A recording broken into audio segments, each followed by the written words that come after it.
welcome to my stream. How does one transition into starting a stream? I don't know. It's a bit of a mystery. But hey, we'll get there. I'll also eventually figure out how to not dual pipe sound and check the stream is up and running shortly. I'm just watching my monitor over here. We'll have a bit of a drink while we wait. Oh, here it is.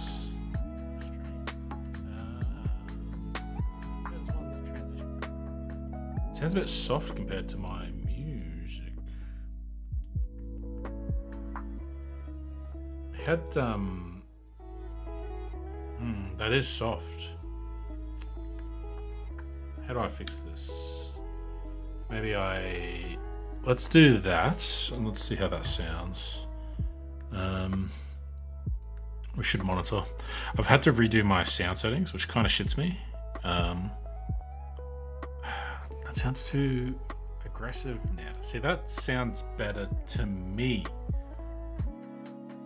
But how does it sound to you? If I turn that down, my headphones are really loud. I don't know why. Where's my OBS? It's over. My OBS looks loud, but my wavelength doesn't. All right. Okay, I know how to solve this. A phone. An unconnected source. I don't know why it's so hard to get voice levels right.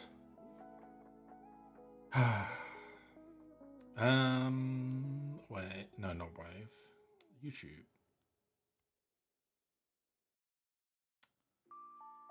What's my name? Vagrant Sam. That's right. I should just change to that profile.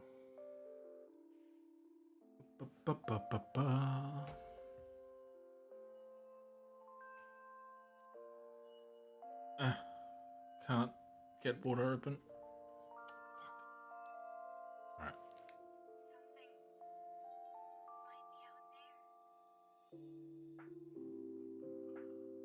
That sounds kind of loud to me.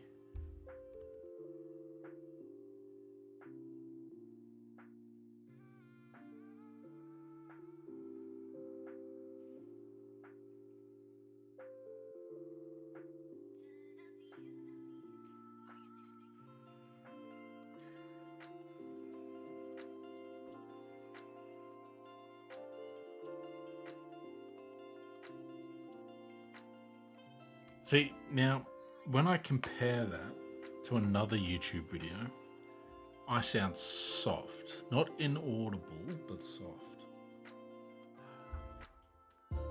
Is it my mic is just too far away? That might be it. That might be it. If I speak up. There we go. There we go.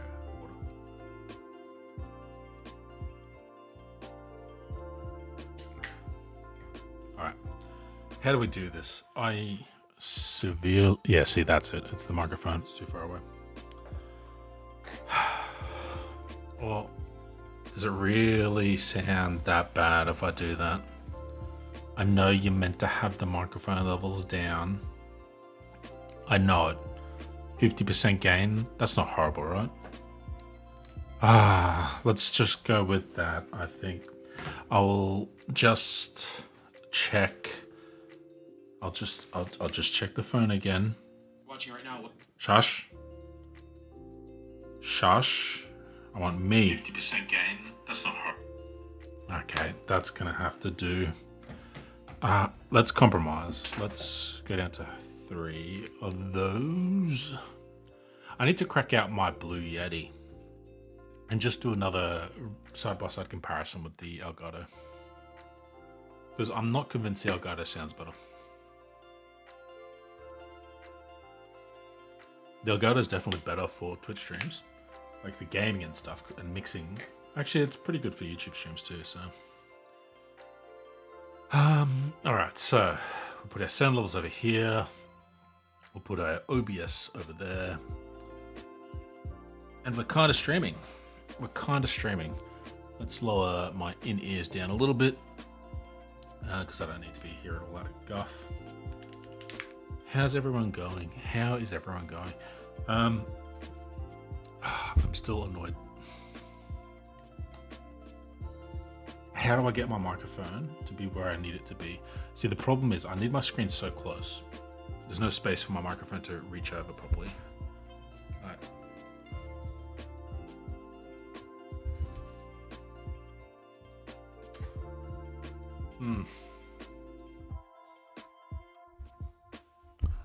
I really should have got the low profile mic. I really should have.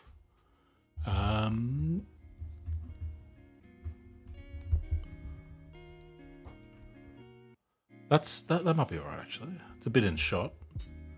I mean, microphones being a little bit in shot's not the end of the world, is it? Right? Alright, let's just go to the monitor quickly. Monitor.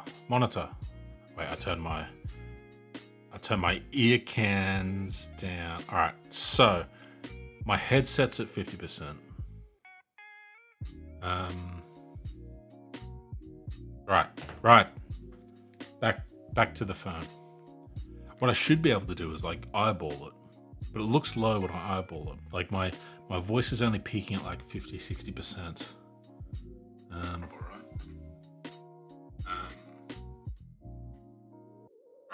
Right. Back to the phone. What I should be able to do is like eyeball it. Yeah, no, that's fine. We're sticking with that. Fuck it.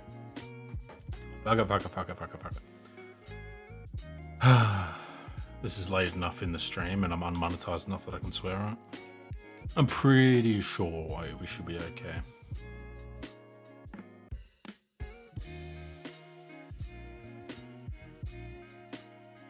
Man, hell of a week. Hell of a flippin' week. I'm glad the week is over. It's just... yeah, a little bit. One down. Alright. Hey Jen, how's it going? Just wasting time to see things move across. I think we're just about there. I actually meant to do some Twitch last night, but all these audio issues, I think I've actually managed to overload my USB controller with all my USB devices, which is ridiculous because there's not that many. But I've started getting USB issues, such as my earphones getting crackly. Not too bad. I'm glad this week's over. I'm worried I cut out there. This is what I'm talking about the USB issues. God help me if they stop me from streaming. Did I cut out there, Jen? Just out of curiosity? Or was it my computer? Well, headphones. I'm sure you'll catch up to that at some point. All right.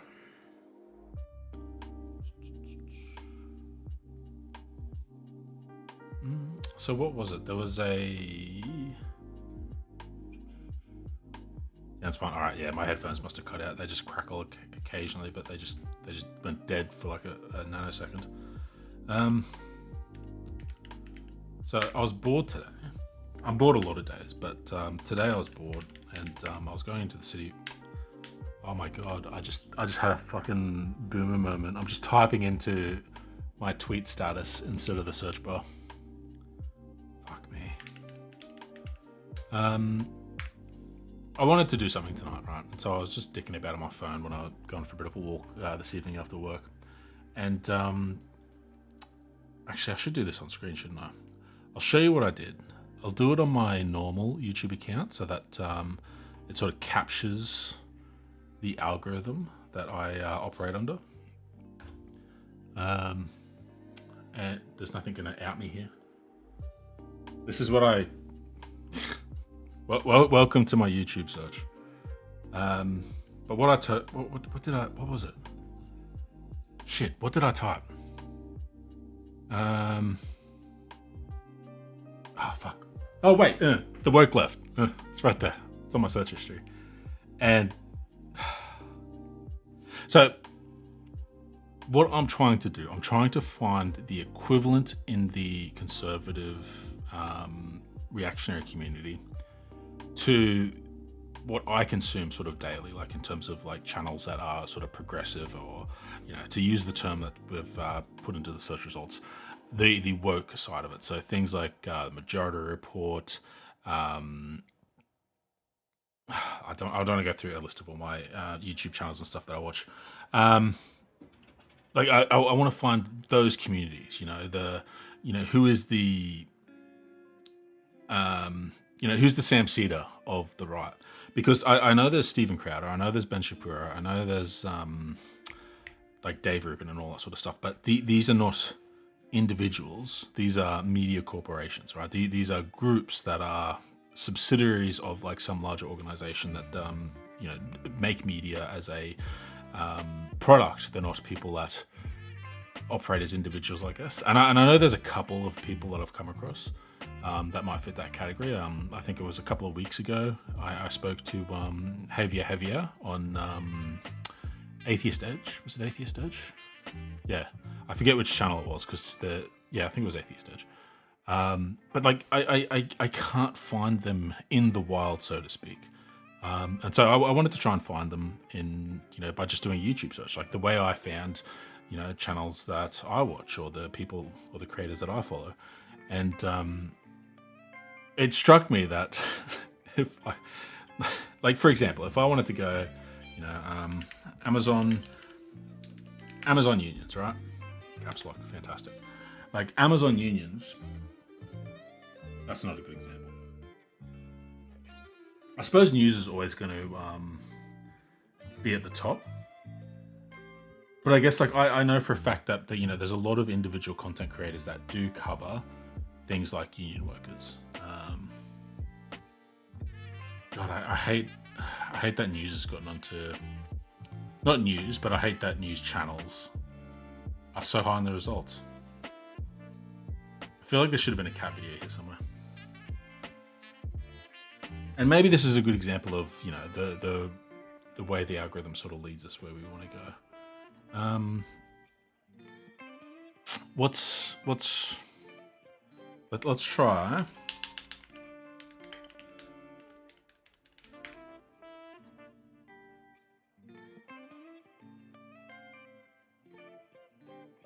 Oh look, there we go. Believe it or not, so that's a channel that I watch.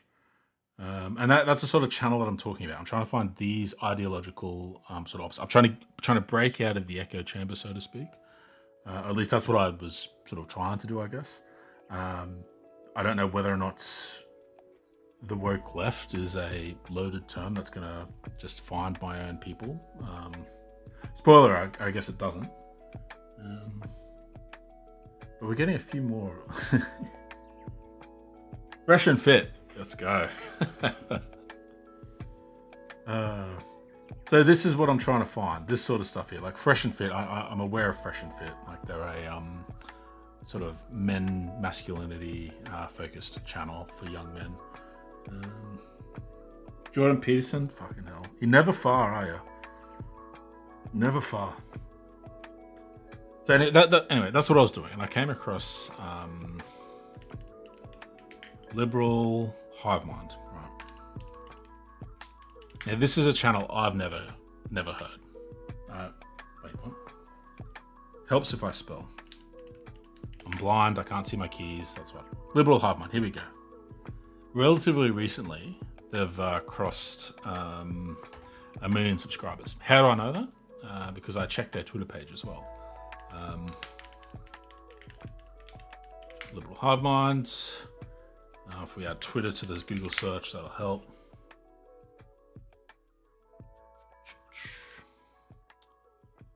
So Liberal Hive Mind, we've got them a nice picture of Biden sniffing someone's hair. Don't shoot me, it's American politics. I don't care about their names. And this is, I guess, what pointed, or not pointed out, but this is where I sort of came to the realization that like a brief blush at this person's Twitter feed, and I actually didn't have a really good grasp of what their beliefs are. Like, what did they believe in? I had a good idea, or you get a good idea of what they don't believe in or what they think is silly, but it's very hard to get an idea of what they actually believe is good or what they actually think is important. I'm so done with ads on Twitch, Twitter. Oh my god. I know they need it, but you know. Okay, no to real James Woods. Okay, cool. Celebrity, who cares? See, they earned the gold play button recently, and they're refusing to send.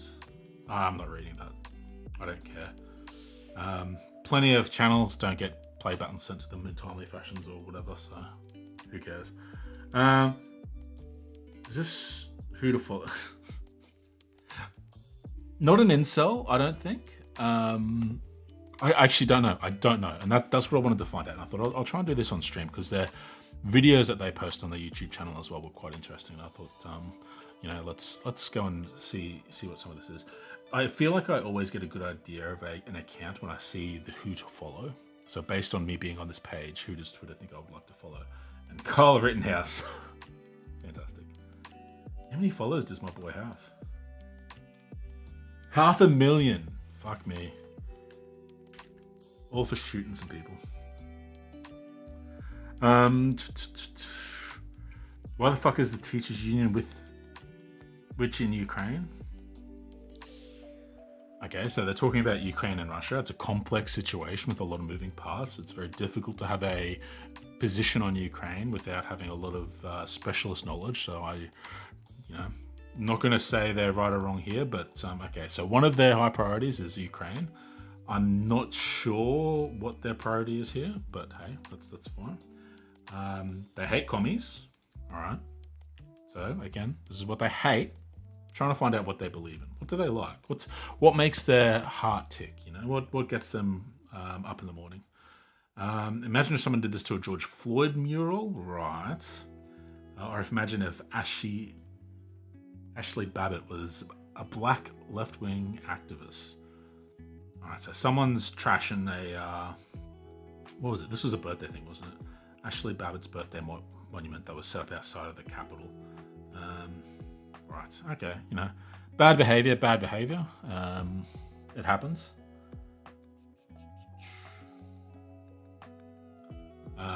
Yeah, again, I'm worried about what they believe in. I'm not going to get into whether or not, you know, what's happening here or whether they're presenting it accurately. Let's say they're being honest here, but they still haven't told me what they believe in.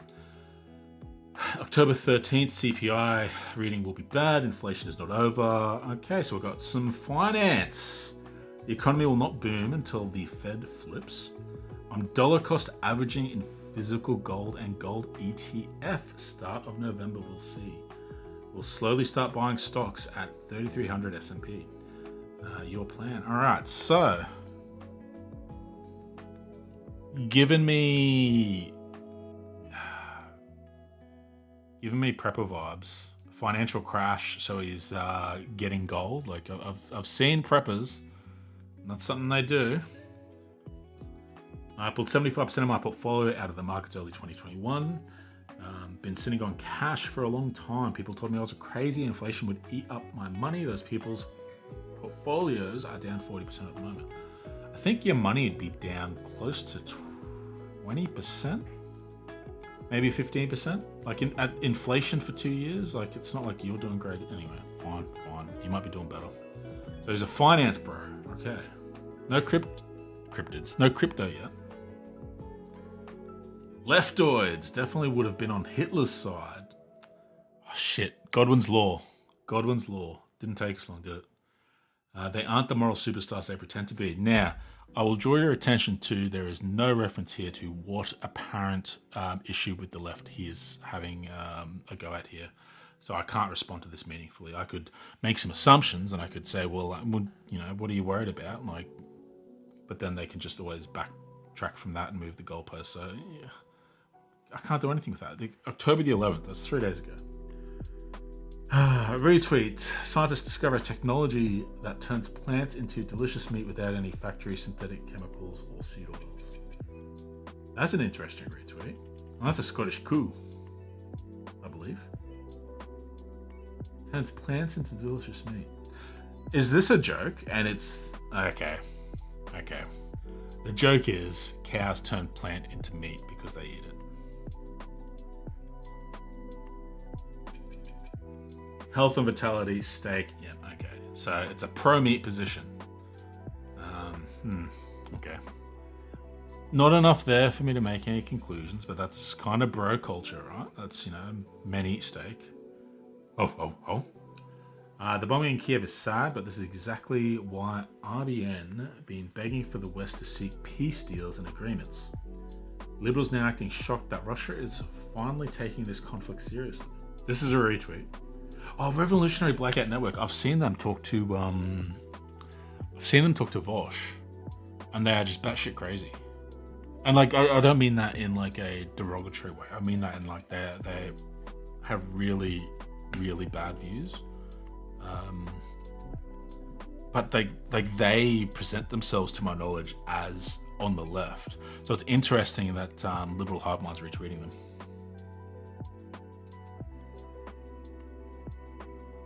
The shit is the part of the steak that no one wanted to eat, right?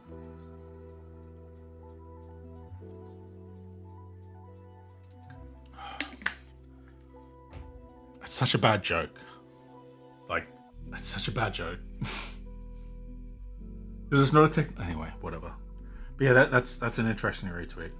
Yeah, see, socialist MMA. Shit, what were they debating about? I can't even remember. No, that's it. They were debating about. So this person, socialist MMA, they were debating with Vosh on whether Bernie or bust was morally good.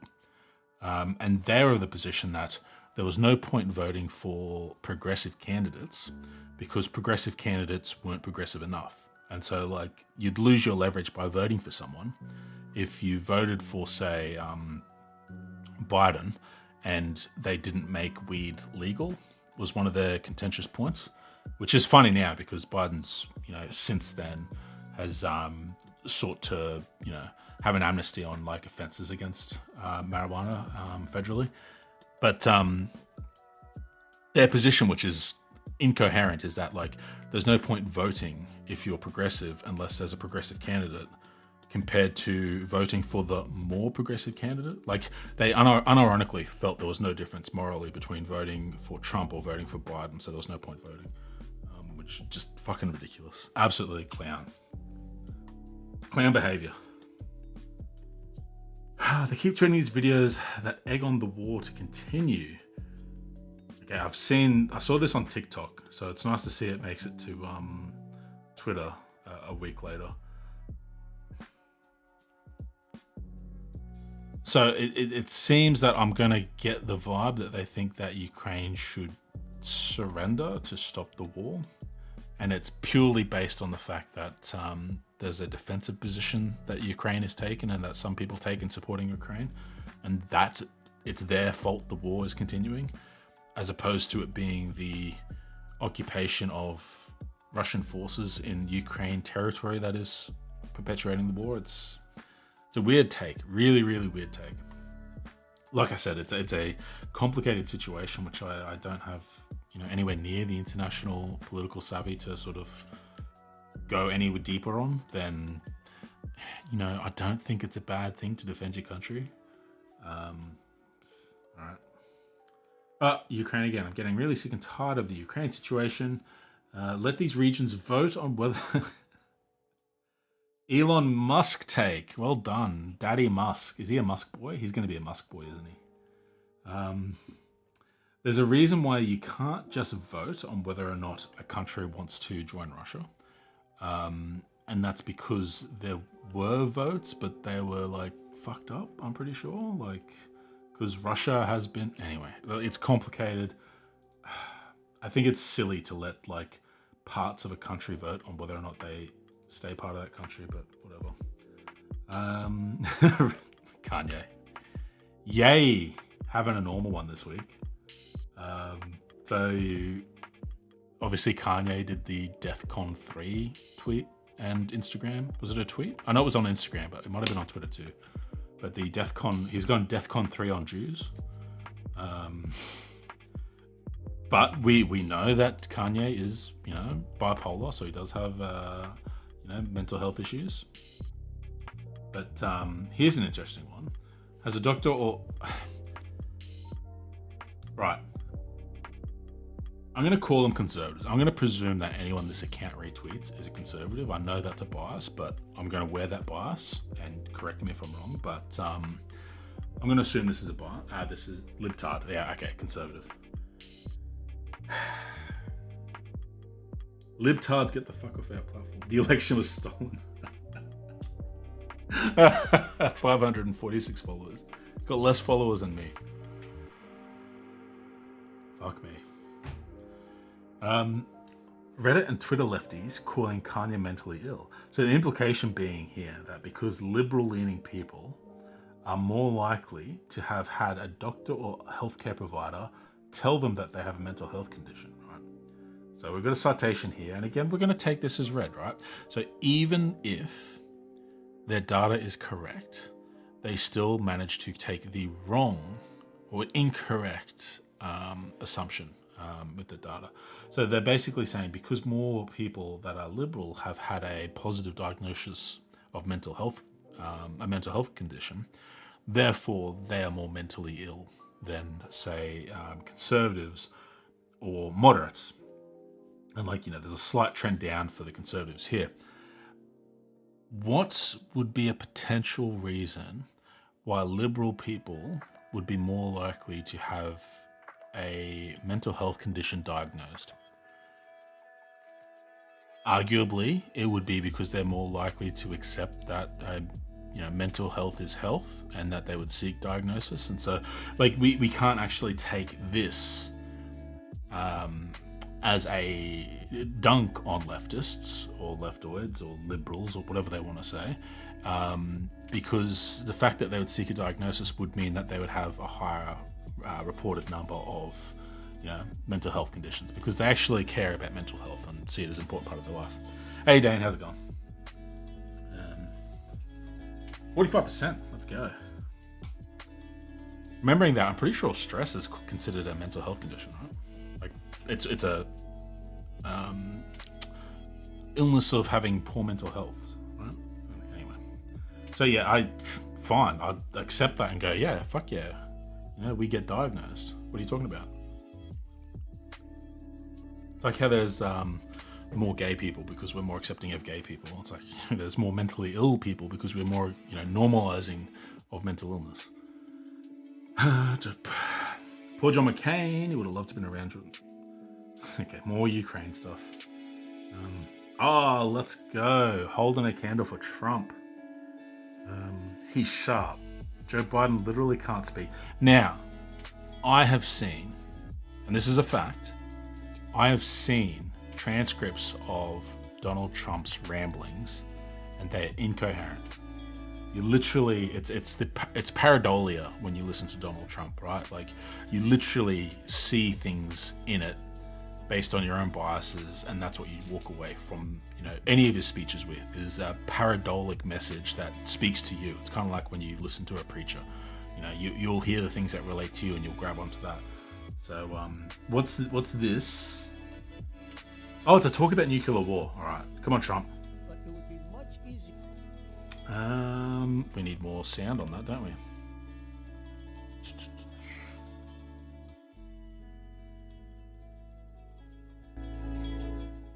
Oh, wait, okay. Whoops. I just, see, this is my sound settings being a bit wonky because my music is on my browser.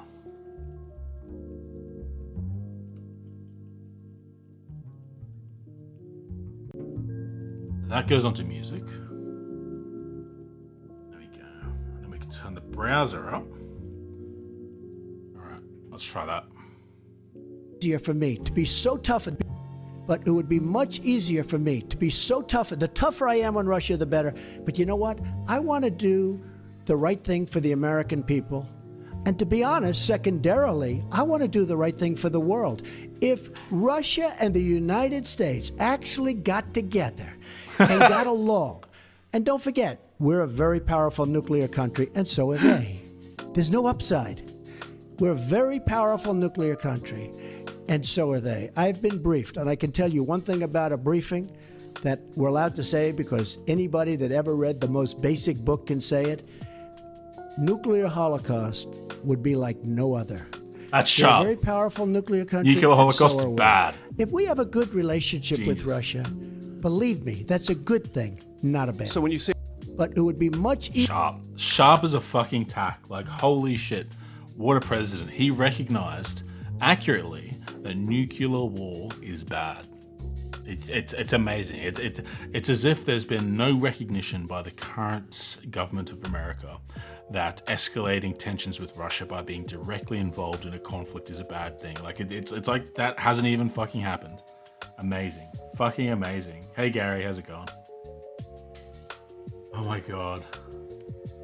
Like, I gotta focus. My streams tend to ramble, but okay. So far, I think this is the one thing I've gotten that is a positive belief of this account of the liberal Havmod. He has a positive view that Donald Trump is good. And as evidence for that, he has tended to us a clip of Donald Trump going, nuclear holocaust, bad. Sure, there was a bit of a delusional, like, hey, we can just be friends with Russia. I'm not entirely sure it's that simple, but let's what date are we up to? We're up to the 8th. Let's go a little bit long. Oh god, another graph. I've never seen markets so pessimistic in my adult life. Welcome to the Biden economy. The funny thing about economies, it's interesting. This guy's shown he's a bit of a finance bro, and yet he also believes that economies are very, what's the word? Volatile in a way that they're not necessarily volatile. So the problem is, like, the issues in the American economy are happening all around the world. They're happening here in Australia, they're happening in New Zealand, they're happening in Europe, they're happening in the UK. And who's in charge in the UK? I think UK's got it, like, worse, and they're the ones that have... Anyway.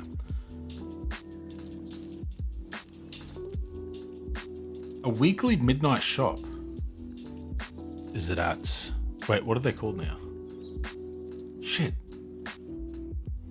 The adult store chain used to be called Naughty and Nice, but it's not Naughty and Nice anymore, is it?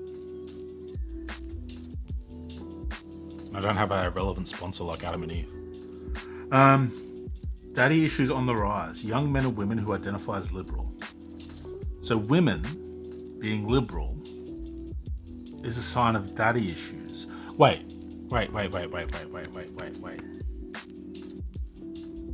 Isn't daddy issues the desire to replace your father figure or your father with another father figure in a relationship, which would be a more traditional style marriage where you might be a little bit more inclined to be a trad wife? So wouldn't liberal women be less likely to have daddy issues because they're more likely to have, you know, a desire to be, you know, self-actualized individuals that have their own agency? Like, that's like the opposite of daddy issues. See, look, if we see a graph on this timeline, we know it's not going to be understood. Like, they're not going to be able to understand what the graph is saying. They see liberal and they go bad, and they think it's a slut, so she's going to have daddy issues. But wait, he's a JKR stan?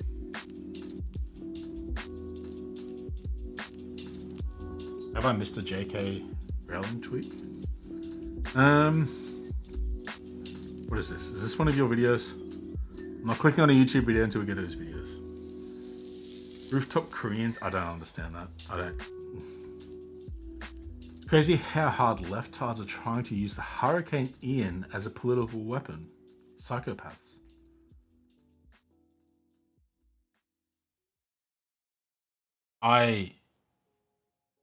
What? Who used Ian as a political weapon? Isn't their motto, don't let a crisis go to waste? Wait, was it people that were like, yeah, climate change is kind of scary because our storms are getting worse? Did that happen?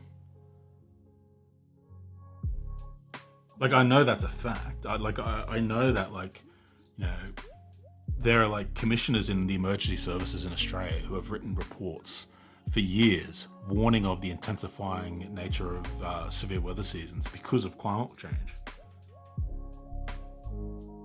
Florida man, Cayman Islands. Okay, what was that responding to? Nice. We had unrelated transphobia. Just had to bring transphobia into it for no reason. Okay. Pathetic. Ding, ding, ding.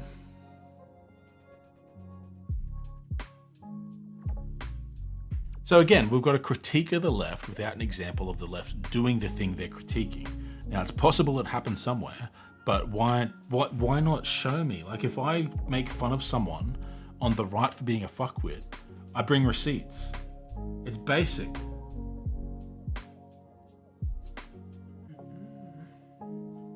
Right, where's the JK rally? Okay, Republicans are gonna win. I don't know if that's safe for YouTube, so we'll skim past that. Arizona poll.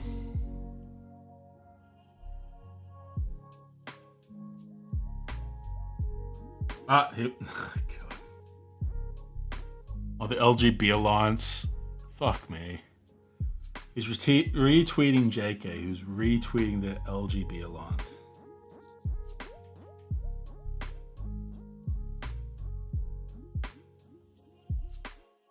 I'm not an expert, but I'm pretty sure I know where more violence is happening. God. Amazing.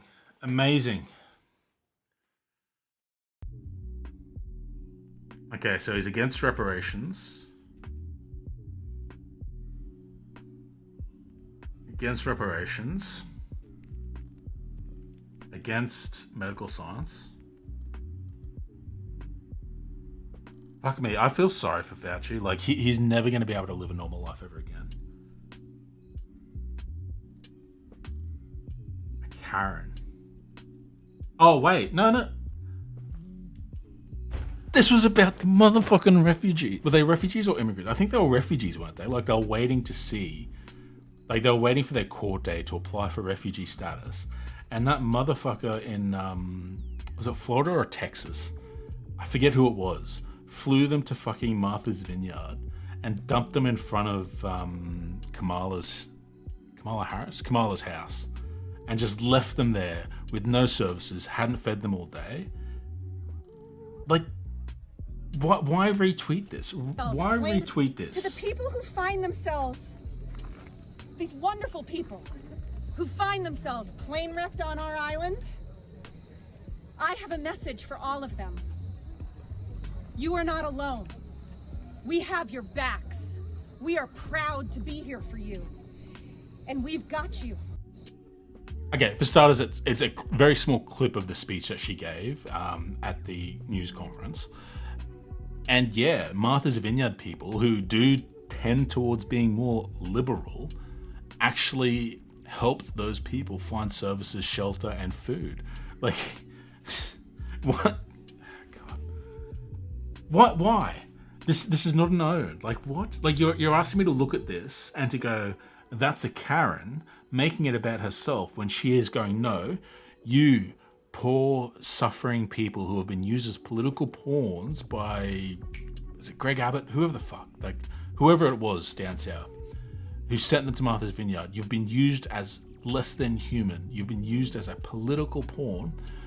We are going to look after you. Like,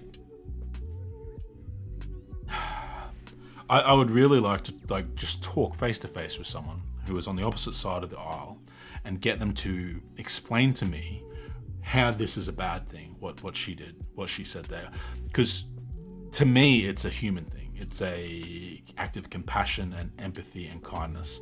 I don't know, it's just crazy. It's like, you know that old political cartoon where you got two people and they're facing, let's call it a 9, but they're facing it from different sides. And one is, it's a 9, the other is, it's a 6.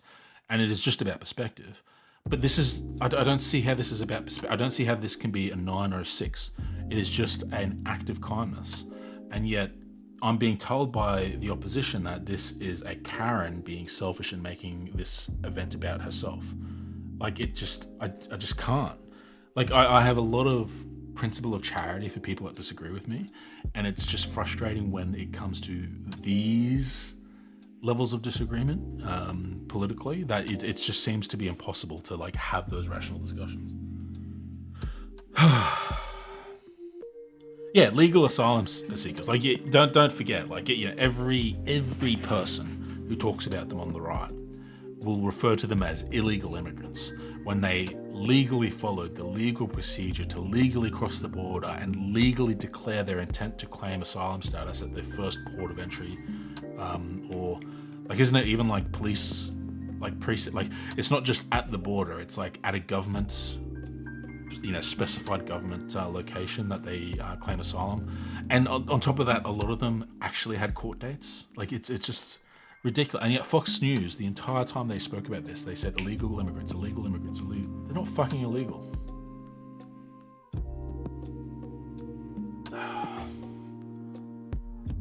Fuck Lindsey Graham. So again. Right, so I think we've gotten a pretty good idea of where they are. I'll never. Oh, interesting. I'll never accept your reality. I'll only ever accept the reality. What's this? What the fuck is this? So, context. We have context. We've gone back to the 13th of September. I think that's just about far enough. What's this? Does Tudor Dixon win? I don't know who that is. I'm going to guess it's some bumfuck nowhere election in America.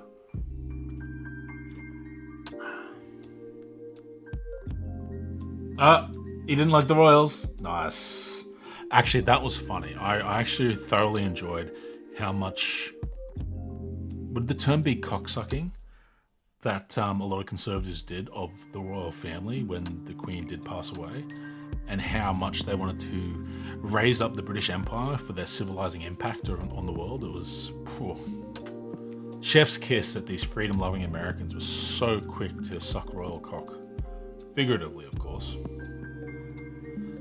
Alright, so let's go back to his channel. I assumed his gender. Fuck me, I guess, but, far more likely to be a dude. Right, so, 1 million subscribers. I've literally never heard of this channel before. It's never come up on any of the videos I've watched. None of the other content creators I've seen have covered this channel to my knowledge. Crazy. 1 million subscribers and just never hear about him. I've never, never seen any interaction between him and even like other Conservatives. So how crazy are they? And we've got a nice Wojak here, so this will be good. What? I don't even know what this is about.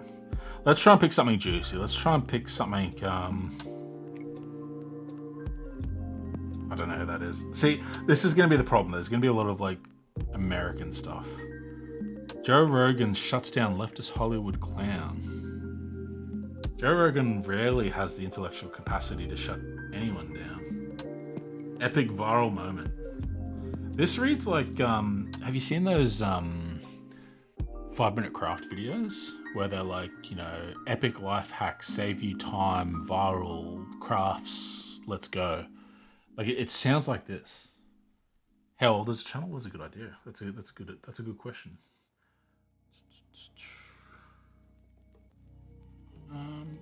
About 20. All right, so they've been here since the Gamergate anti-SJW era. I wonder if they're a holdout from that.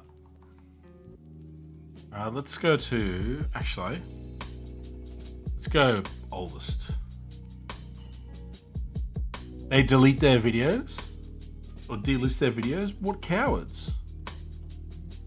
There's 4 years of videos missing. Do they have like a backup channel? Clown World. I guess they gave up on that one. Come on, let me see your old stuff, bro. Actually, let's go most popular.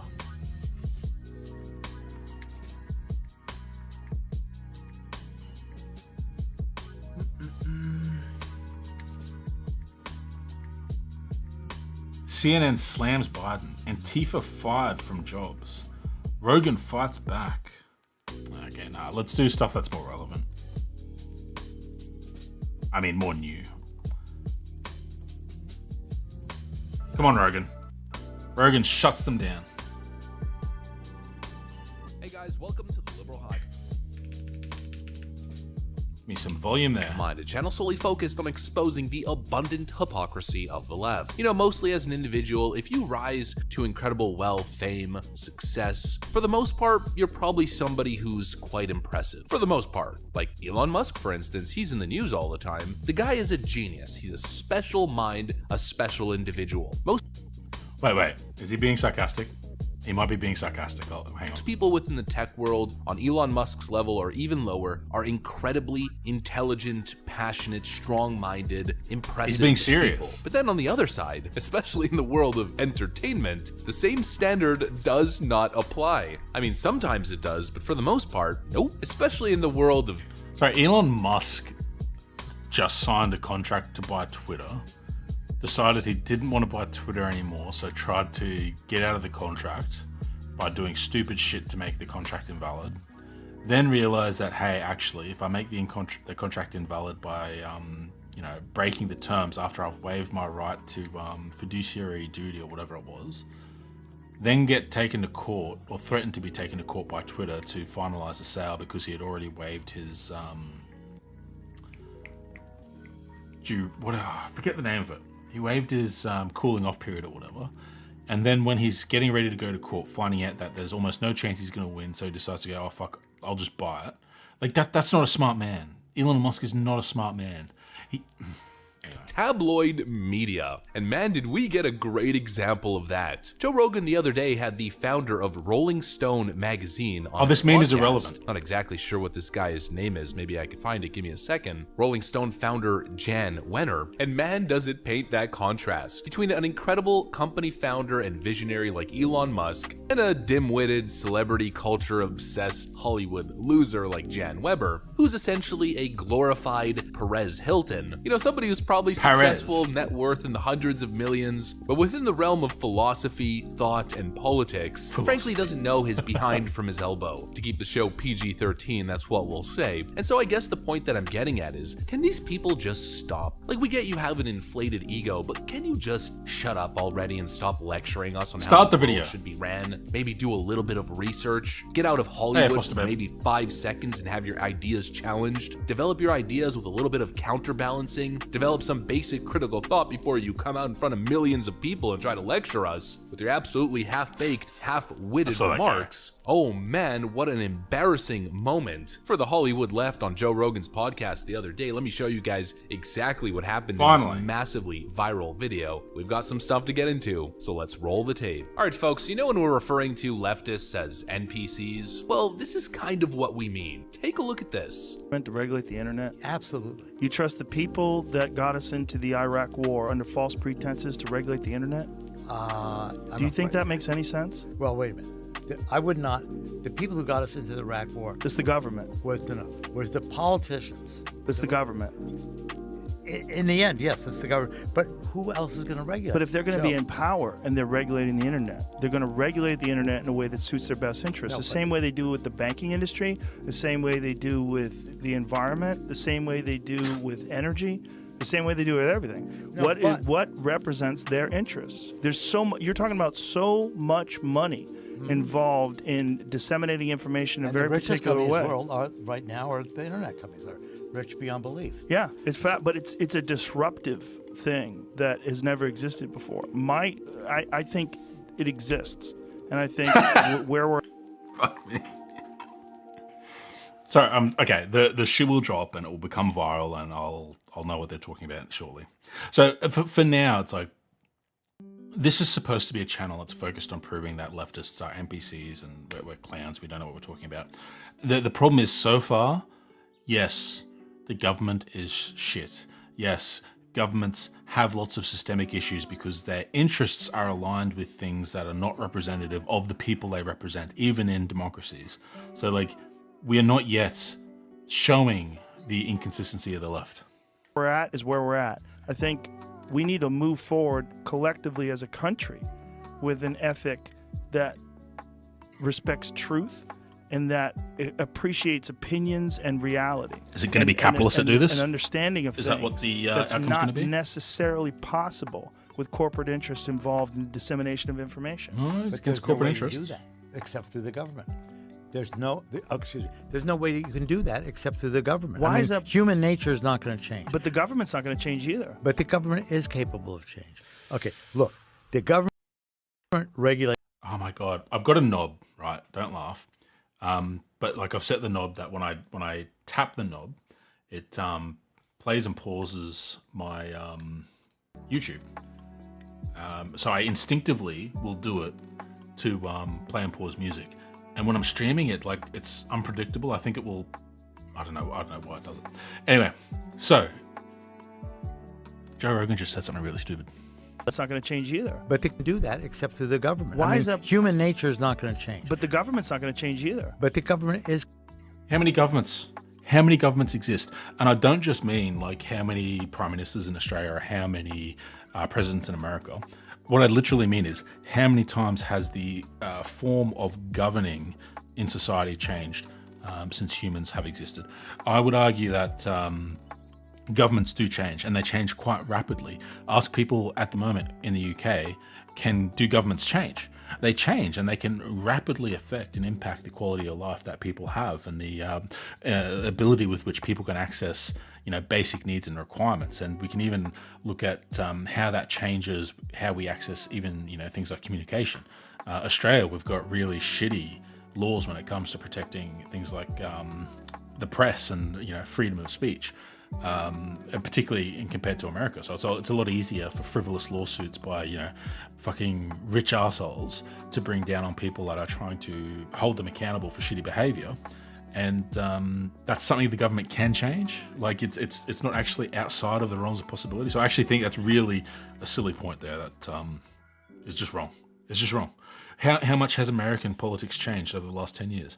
The way the government interacts with its people and the way the government talks about policies and the platforms that they hold has changed drastically, particularly since the Trump era. As much as I hate to use that as a fulcrum on which the age sort of has turned, but like political discourse in America has significantly changed because of that. Governments change a lot and often. Is capable of change. Okay, look. The government regulates, for example, the food supply, or it can regulate. Let's take the food supply. Yeah, the Department of Agriculture. Why have they let Health glyphosate infestate all of our foods? Let's one thing. Yeah, but that's the problem. Fuck me. Why do people think Joe Rogan's smart? Like, literally, why? Like, literally. Like, for fuck's sake, the government, like, in America anyway, the FDA is there to make sure that food is safe. Now, there are exceptions to that. So when companies have done dodgy things, or when there's a new type of risk that hasn't been fully acknowledged or caught by FDA regulations, and those regulations need to be updated. But that's not an argument against regulations. That's an argument for consistent and well-funded regulators to keep things like food safe. Housing regulations are another thing. Like, we want to make sure that when new houses are built, when new units are built, that they are safe, that they are using appropriate materials, that they are energy efficient, that they have all these things that make sure that people have lives that are safe.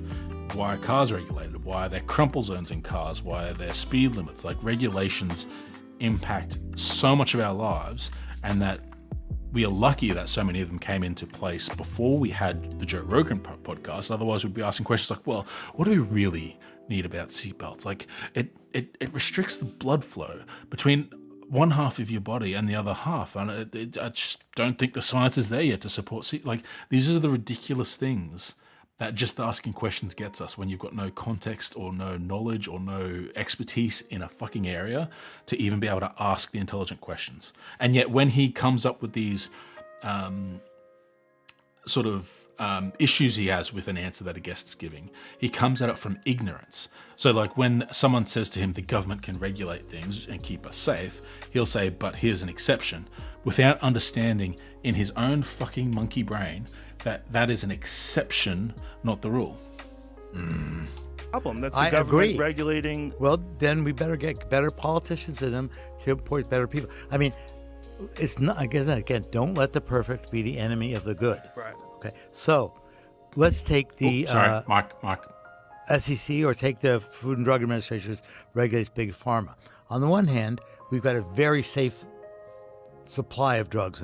There's another good example, right? The fact that in America in particular, that pharmacy, big pharma, has managed to keep the government out from doing things like regulating pricing.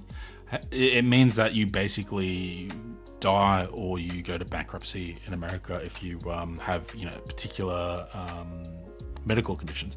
What is it? Like, is it $800 for like a dose of insulin or a week's supply of insulin or something ridiculous? Like, it's like exponentially more expensive to get insulin in America than it is in Australia, because in America it is illegal to actually have the government try to negotiate prices down, because the market has said, we don't want you regulating us in any way, even if it's in a capitalistic way of supply and demand, where they have a large demand and the supply is fucking crazy. In this country, Safe? their drugs are tested. You don't get too many bad drugs, prescribed drugs. 25% of all drugs approved by the FDA get recalled. Now, a lot of people probably think this guy is just a sinister, deep state media shill who wants to put more power in the Who thought that? I don't even know who that is, but I don't know who thought that. He's Hollywood. Is he an actor? I'm not good with actors. hands of the elite and the corrupt, but I'm not even sure if that's the case. Honestly, I think a lot of these people are well-intentioned. They're just, I don't know if it's dumb, but they just never heard an idea outside of their left-wing circle. If you lived in California and Hollywood your entire life, then all you know is left-wing Hollywood bullshit. Excuse my language, and I'm sure that last part's gonna be blurred out, but anyways, it's all you know. I don't think this person has ever been challenged on his beliefs. I don't Just think walks you've been around ever LA challenged, going, right? I'm a private company, my hate speech is not free speech. Misinformation is a threat to our... I'm yet to see any evidence that our liberal... what's it called again? Liberal hive mind friend here. I'm yet to see evidence of him actually interacting with leftist ideas. Or democracy, and he's never had someone actually challenge his viewpoints. It's nice and all to say, well, people shouldn't have their feelings hurt, but in what universe is it a good idea to put the government in power or tech oligarchies in a position of power to regulate speech because certain segments of Elon Musk. You literally sucked Elon Musk off at the start of this video, and now you're talking about how tech company oligarchs shouldn't be in control of media. Like, what the fuck do you think Elon Musk is trying to do with his X app? of the population are having their feelings hurt online. Maybe stop for 5 seconds and just think about history and what Who powerful talked about their governments feelings being might hurt? do with that kind of power, and maybe weigh the two and think to yourself, yeah, maybe hurt feelings aren't as bad as speech oppression, propaganda, and control of Who talked about hurt feelings? Who talked about hurt feelings? Seriously. I want to go back and find out how we got onto this topic of hurt feelings, but I don't think we actually did get onto the topic. It's just part of the NPC dialogue. Oh, did I call him an NPC? Sorry, I'm the NPC, not him. My bad.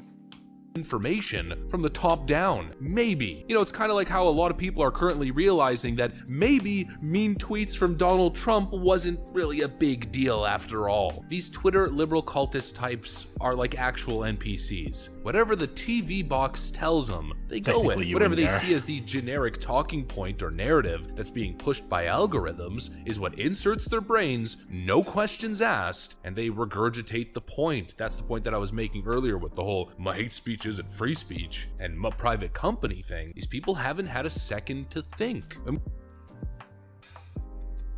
What?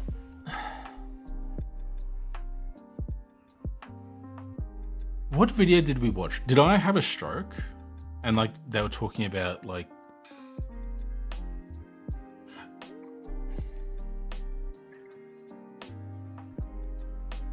pretenses to regulate the internet? Regulate. Do you think that makes any sense? Well, wait a minute. I would not. The people who got us into the Iraq War It's the government. was the politicians. It's the government. I think It was about trust in the government to regulate, whether or not the government can be trusted. Maybe there's a context to this clip that didn't make it onto this video that contextualizes this crying about as speech oppression, Speech propaganda, oppression, and but- control of information from the top down. Maybe. You know, it's kind of like how a lot of people are currently realizing that maybe mean tweets from Donald Trump wasn't really a big deal after all. These Twitter liberal cultist types. Hang on.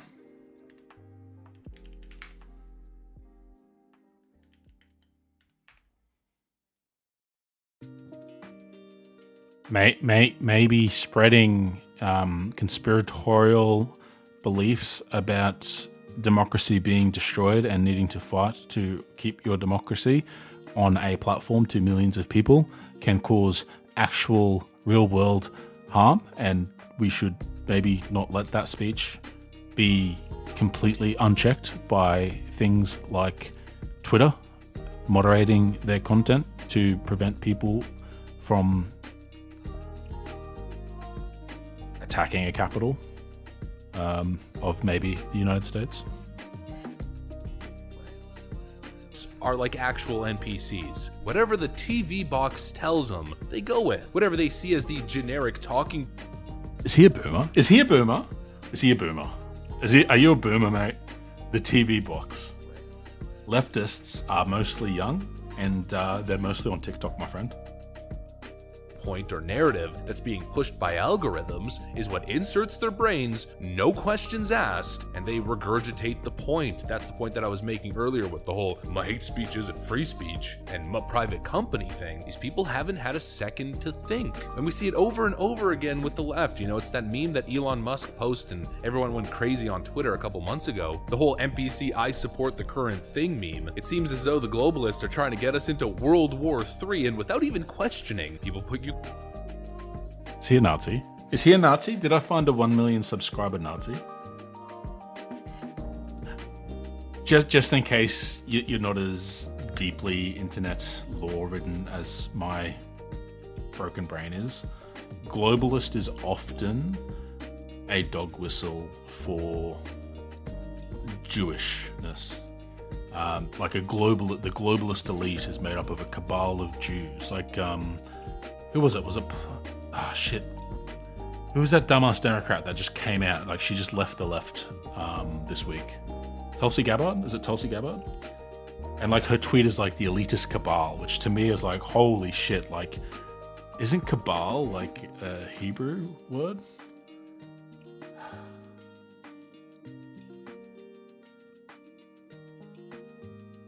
See, Linda, Rogan's a weird one.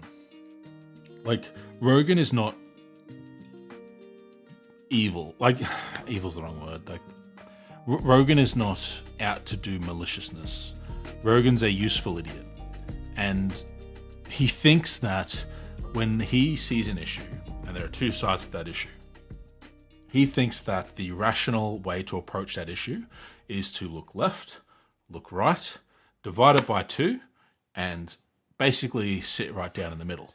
Now, the problem happens for Rogan. Like, what gets him into trouble is that when he looks left, he sees Joe Biden. When he looks to the right, he sees Alex Jones.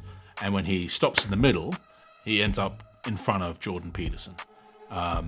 That's the problem with Joe Rogan. Like, it's that idea that you can be so open-minded that your brain just falls out. Because when it came to the way he dealt with the pandemic, was he looks to the left, where people are saying, trust the science, you know, social distance, let's get in front of the curve, let's flatten down the curve so hospital beds aren't lined up for so long, let's, you know, get these vaccinations because they're going to help control the spread. You look to the right, where people said, hey, this is the Antichrist, these are microchips, these are going to sterilize people. And he ended up in the middle, which is, hey, ivermectin is an effective way of treating COVID-19. Like, that's the Joe Rogan problem. He is in an Overton window where the left is non-existent and the right is QAnon. And so he ends up with the Republican Party. Ukrainian flags in their bio, and they're all cheering on and egging on a war because that's the approved narrative, that's the current thing, and they do it over and over and over. How is it bad to be like, hey, yeah, maybe defensive? I don't want to talk about Ukraine and Russia. It is so complicated and complex, and like, it is really difficult to like be smart about that conflict. But I feel like I can at least leave it at like, hey, yeah, if Ukraine's been invaded by Russia, I'm okay with them fighting back. I'm okay with people supporting them fighting back. I'm okay with them getting aid and supplies from countries that are aligned with them to help fight back. Like, I'll be honest, I didn't need the Twitter algorithm to tell me that. I don't know how many people got told that by the algorithm.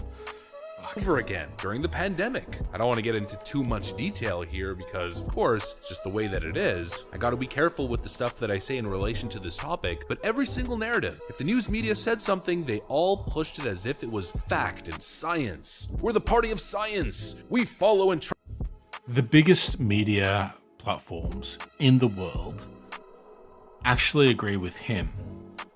Fox News, Joe Rogan, Murdoch Media, Sky News, like the biggest news platforms in the world have his side, and yet he wants to make a video, a 10-minute video almost, telling us that we are the NPCs for listening to the media. I hate to break it to them, but we are not the ones that have the media on our side. We are the ones that have the media against us. I did see that tweet where he was complaining about the gold play button, Jen.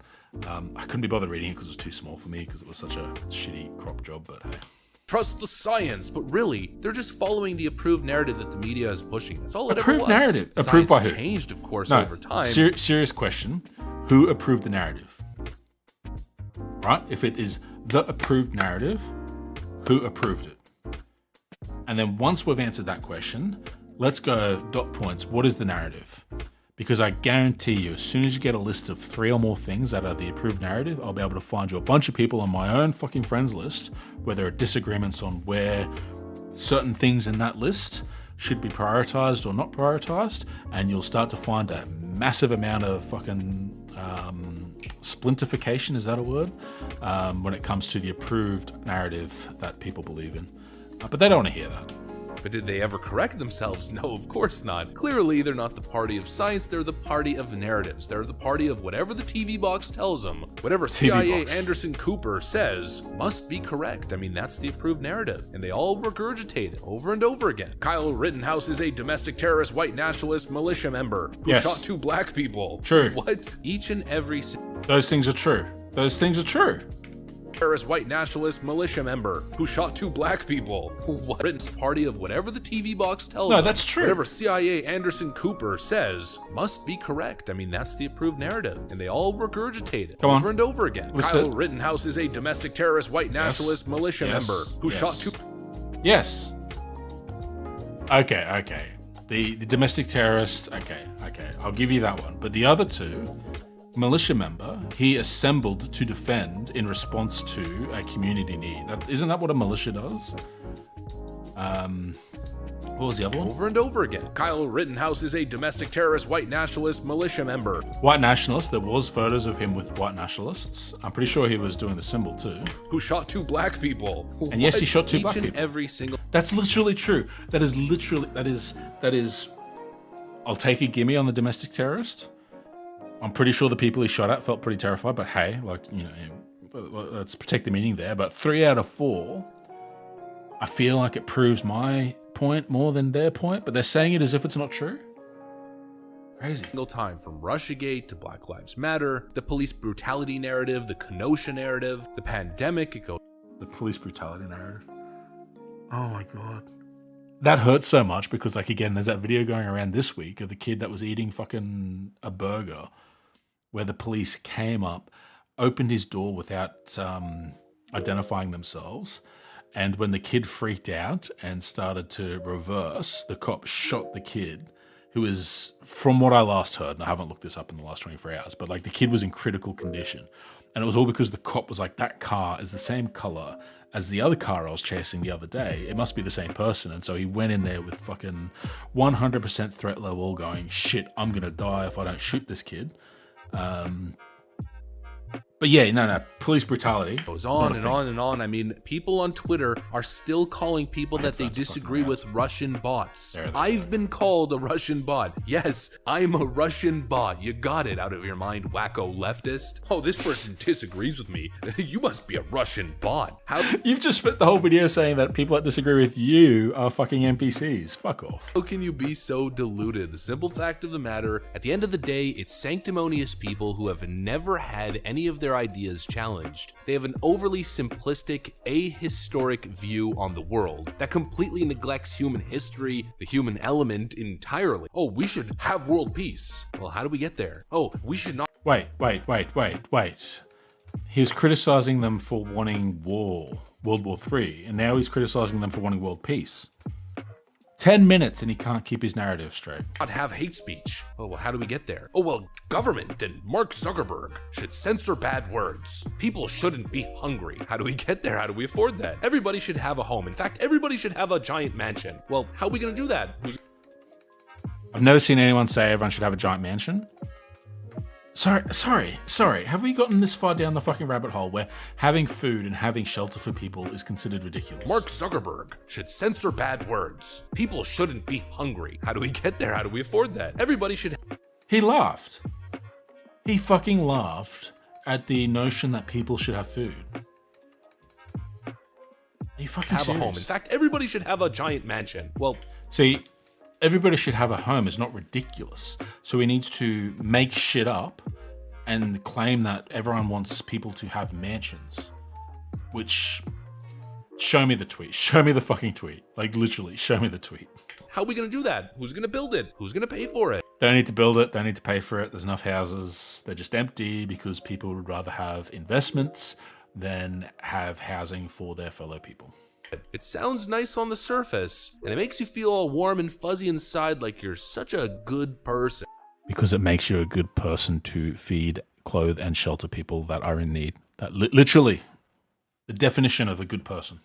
But really, maybe I'm being a little bit harsh, but at the end of the day, you're kind of just a dummy. You're somebody who never grew up. You're somebody who was never challenged. Somebody who never developed ideas, who has never been scrutinized. And that's what we saw with that Rolling Stone cloud on the Joe Rogan podcast. When these people are challenged, when their ideas are scrutinized even a little bit, well, you see how it turns out now, don't you? That right there, folks, is also why these leftoids always avoid debate. Of course, they don't want to show... I'll debate you. Okay, you'll never see this, but hey, if I get my shit in order and I clip this properly and make a video, I'll have a short chat to you.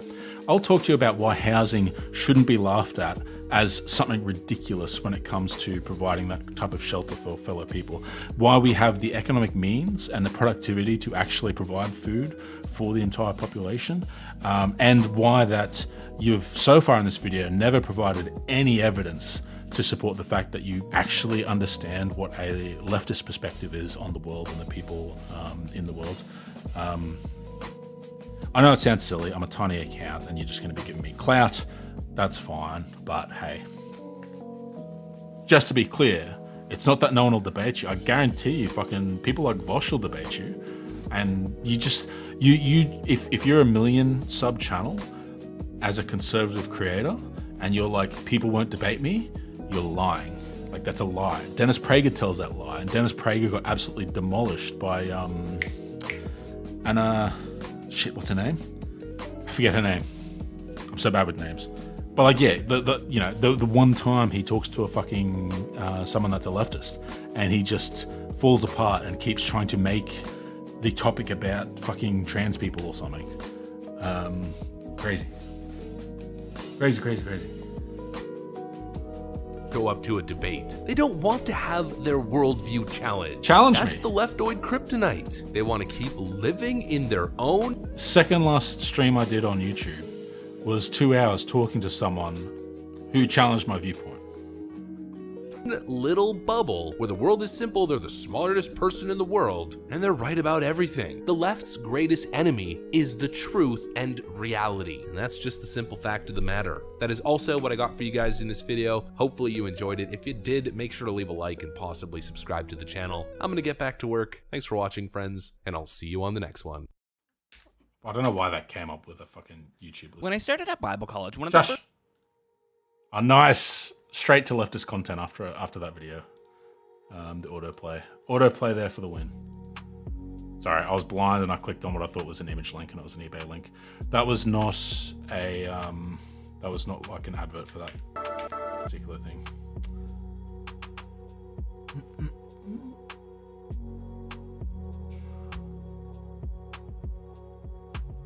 That's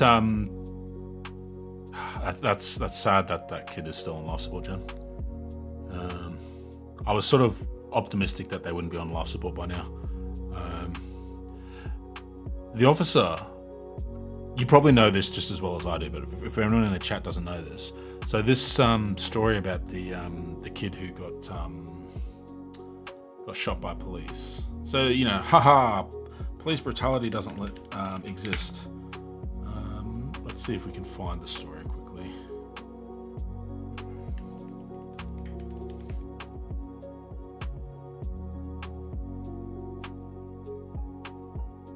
And of course, like, it's fucking... Okay, here we go. I won't show the video, because you do hear the shots in the video. So a Texas police officer who shot and wounded a 17-year-old sitting in his car eating a hamburger has been fired. Fired. Not charged. Well, I suppose firing is technically a disciplinary action. But, like... I feel like critically injuring a 17-year-old with no probable cause, with no rational, like, pathway to where drawing a gun was a reasonable thing to do. Like, justice, just a little bit of justice. I'm assuming it happened in Texas, because it says a Texas police officer. So, do I want to? No, I don't want to show the video. People have shown it on you. No, look, you can find it yourself if you need to look at it. What makes this worse is that the police, the police commissioner for the city this happened in, their first... Actually, let's find the news article.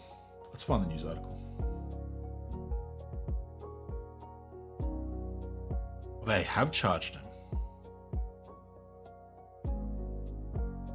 It's not just the liability protection, it's the union as well. Like, the police union in America is incredibly strong.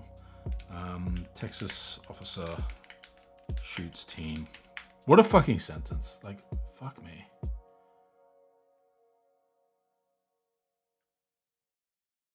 NPR, so you know you're going to get the truth. Right, let's see if this covers what I was talking about.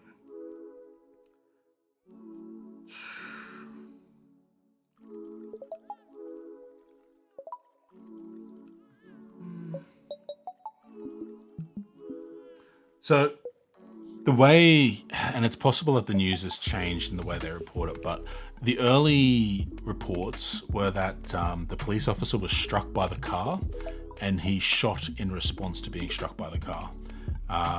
The teenager is in a critical condition, but the police officer was treated on the scene.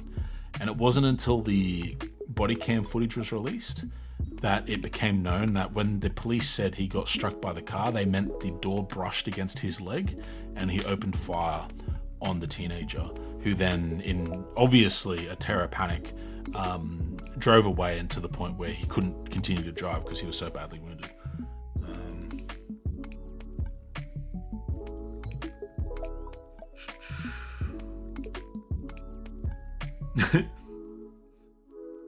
I'm pretty sure the kid wasn't involved in any criminal activity, and it was just mistaken identity because the car was similar.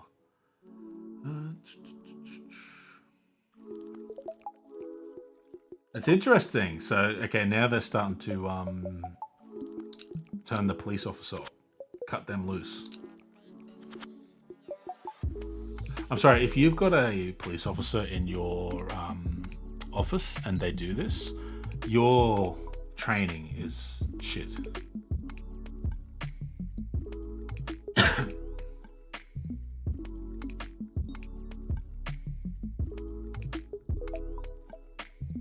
Anyway, this is off topic. Liberal hive mind. I think there was another video that I was interested in.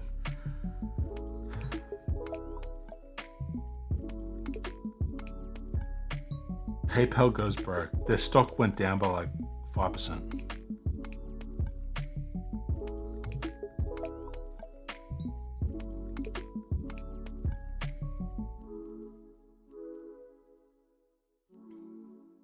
All these fucking Wojaks. He really is from 2016.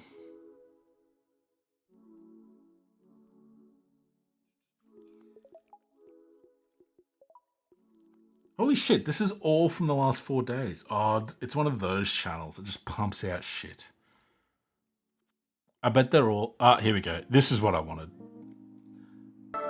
Right, so Bill Maher... I don't know. Like, when was been... Okay, I accept that Bill Maher, at a time, was progressive relative to the world around him. What I don't accept is that Bill Maher has, at any recent point in time, been progressive relative to the world around him. And yet he is still used as like the guiding stone for conservatives on whether or not the left is loony. Because if Bill Maher doesn't agree with the left and Bill Maher's a progressive, then the left must be loony. Because the Bill Maher's like the good one. Like he's the good boy when it comes to progressives. But yeah, let's see. Hey guys, welcome to the Liberal Hive Mind, a channel solely focused on exposing the abundant hypocrisy of the left. What did I just watch? What did I just hear? Conservatives can't make memes. Now look, I've been very reluctant to give Bill Maher full credit. I always give him credit with a little asterisk. I give him partial credit with a little bit of a disclaimer. Now, you know, I don't agree with everything Bill Maher says, but in this case, he's saying the right thing. At least he's being honest. That's usually how I frame it. But honestly, folks, Bill Maher might be getting the whole red pill. He might be seriously waking up here. I mean, it feels as though Bill Maher's almost having like a political evolution. I don't know if it's a Bill Maher political evolution or if it's just maybe he's been mischaracterized. Maybe Bill Maher isn't actually a Democrat or a liberal. Maybe Bill Maher is more of... I think he's getting it. I think, okay, so far, yeah, Bill Maher's not actually progressive.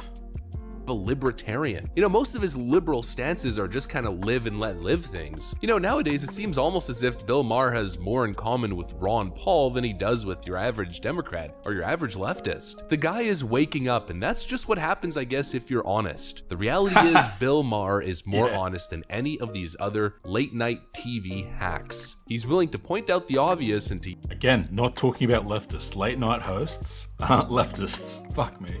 use basic common sense instead of just falling in with the liberal Hollywood mob. And guess what, friends? Bill Maher literally just said on Dave Rubin's podcast, I believe it's his podcast, that he's considering moving to Florida if California Governor Gavin Newsom moves forward with more mandates. That is a big admission. I mean, could you imagine perceived left-wing ally and champion Bill Maher joining Joe Rogan and everybody else who's left California, leaving Hollywood and moving to Miami or Fort Lauderdale or wherever he goes? I mean, that would be huge. A loyal left-wing political thought leader fleeing a Democrat stronghold and Democrat government takes this whole He's a comedian. He's not a thought leader. Fuck off. California exodus thing to the next level. Let me show you guys exactly what's going on here. We've got some stuff to get into, so let's roll. Right, so first critique, Bill Maher's not a leftist. We've covered that. Second critique, allegedly this is in relation to California mandates being threatened. Doesn't say what the mandates are. That's a bit of a red flag for me because I don't know whether it's reasonable or not to be against the mandates unless I know what the mandates are.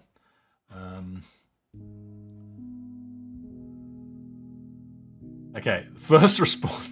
Fuck, I hope this is it. I hope this is what they're talking about.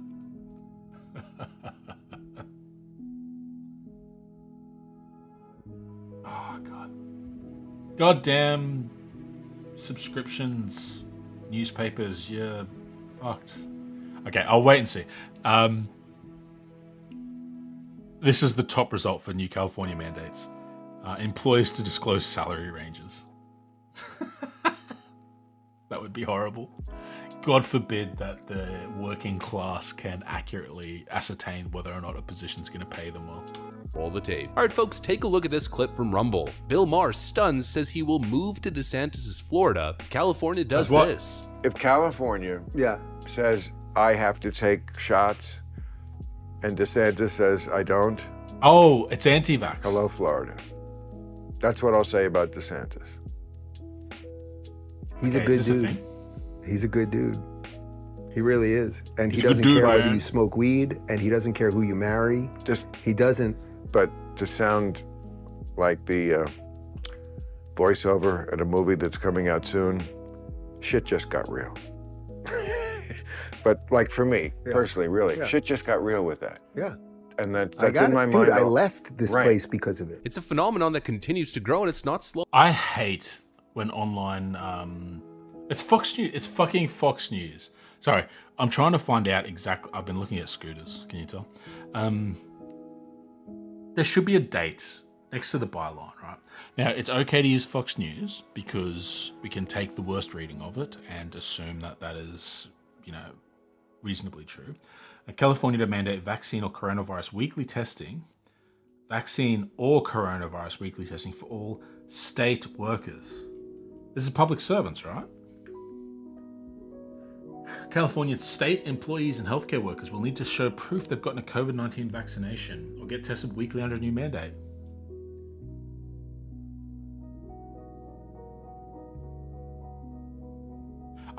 That seems fine.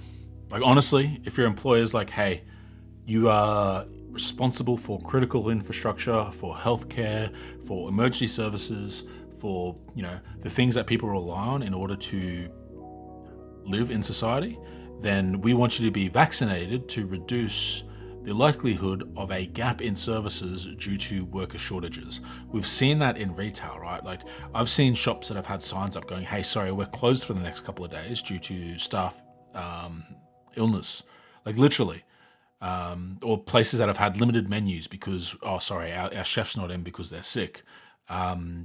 We can't serve quesadillas. Oh, sorry, I'll just have a margarita. That's fine. So, like, when it comes to critical services, mandating vaccines, I'm okay with it. Doesn't seem like it's going to affect Bill, though. Let's see if he clarifies. Slowing down, let's not forget that Governor Gavin Newsom ad where he essentially begged people not to move to Florida. Well, it seems as though it didn't exactly work, even with Democrat Party loyals, as now even Bill Maher is looking at the greener pastures of Florida and saying, you know what, maybe leftists aren't loyal to the Democrat Party, they hate them. People aren't crazy. Maybe there's something to it. I really think Democrats are shooting themselves in the foot. I think they are seriously hurting themselves in terms of the long-term view. In response to all the pain and suffering, in response to all of the issues, in response to all of their failures, they're doubling down. They continue to double down, refuse to cede any ground whatsoever. And I think what we're starting to see is a mass awakening. People are waking up saying, whoa, these liberal policies are just not working. They're not working for me. They're not working for my family anymore. It was actually a stunning poll that came out of Australia recently. Yes, Australia. Fucking come on. Being a relatively left-wing place, center-left is... You motherfucking idiot, you dumb piece of shit. We had a conservative government for 9 years. 9 motherfucking years. To call us relatively left is delusional. Fucking hell. Yes, we had a big swing in the last federal election, but a lot of that swing was not to the left. It was away from the dipshits that were in control for 9 years. A lot of it went to teal, which was conservative, but not that conservative in a lot of instances. It's probably a good way to describe it, where the majority of people surveyed preferred shit. spending cuts in respect to tax hikes. It may seem like something relatively small, but that's certainly a wake-up call to me. It's a trend moving away from the nanny state big... Oh my god. You don't have references. I know you don't, but I'm gonna give you the benefit of the doubt. No, you don't have references. You don't have references. There is a lot of support for... Okay, Jen, we are left compared to the US, but when I'm using the term left here, and I think when he says leftists, he's talking about things that are left of even the Labour Party. So the Labour Party have let a lot of people down with the way that they're moving. And honestly, left of the US is a pretty low bar. I think we can have the bar a little bit higher than that. Actually, I'm not even sure we're that much left compared to the Democrats. Are we?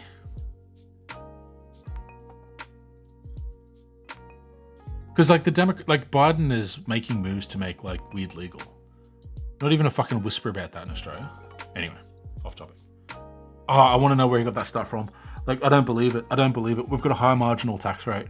Like, we are vastly okay with things like social services and stuff. There's a big movement for additional spending in things like the pension and, making sure that people that are on benefits have like a higher daily amount because there's not enough at the moment. There's that big move at the moment. So Labor, one of the things Labor's done is they're looking at making, reasonably large investments in social housing. There's been increases in spending in health. Sorry, I think it's dog shit what he just said.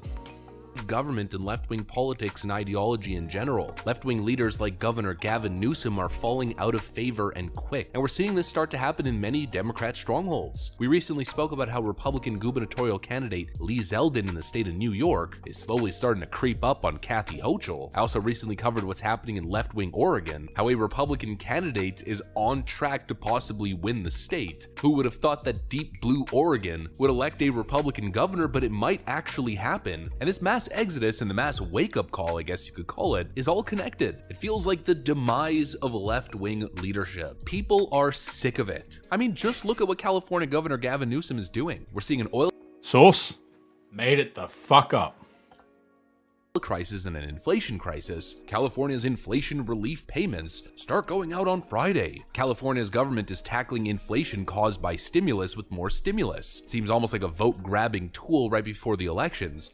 So, in 2008, there was a financial crisis that hit the entire world. One of the countries considered to have had the best response to that crisis was Australia. At the time, Australia had a progressive government, Kevin Rudd. What did Kevin Rudd do? He provided a stimulus for people so that they could spend money, so that they could actually increase the velocity of the economy, which helped people weather the economic downturn. So stimulus payments are actually good, depending on how they are put into the economy and stuff. For example, the JobKeeper that we got during the pandemic was bad because it went to the companies, not to the people. So it didn't actually accelerate the economy. Economic illiteracy there. And then right after the elections, Gavin Newsom's stealth tax increase. The state quietly raises the marginal income tax to 14.4% in 2024. During an affordability crisis, they're increasing taxes and pushing out more stimulus. Democrats have completely lost the plot. So the other side to that coin as well is it depends on how the government then spends that additional tax revenue. So one of the reasons that high tax can also be good during a economic downturn where people are struggling is that if the government is using that money to spend on services and infrastructure, it creates jobs within that state. An increase in tax might mean that they start doing work on roads and bridges or schools or hospitals, and that means work, that means jobs, that means, that money is going into the state. And then again, it's about the velocity of money moving between people in the economy of that state that helps people to get through tough times. The problem is when money goes to people who are wealthy and sits in a bank account and doesn't go back into the economy and it stagnates. That's when we get inflation that has the type of dire outcomes that we see today. So we have record profits. In Australia, we've seen record profits at Jerry Harvey. He's big box retail Harvey Norman. And the problem is that those profits are pulled out of the economy. They don't go back into paying staff. They don't go back into reinvesting in innovation or, some new technology, because he doesn't give a shit. He's using whatever piece of shit computers that they had at Harvey Norman when I still worked there. And that's like fucking 10, 12 years ago. That money leaves and everything depresses and people get fucking nothing, despite the fact the economy starts to grow or continues to grow. A tax increase isn't enough for you to say that government's going to fuck the economy, because that's just not how it works. And yeah, they haven't told us how much it raised by. And it wasn't a stealth increase. It's happening in 2024. You fucking know in 2022. There's no surprise there.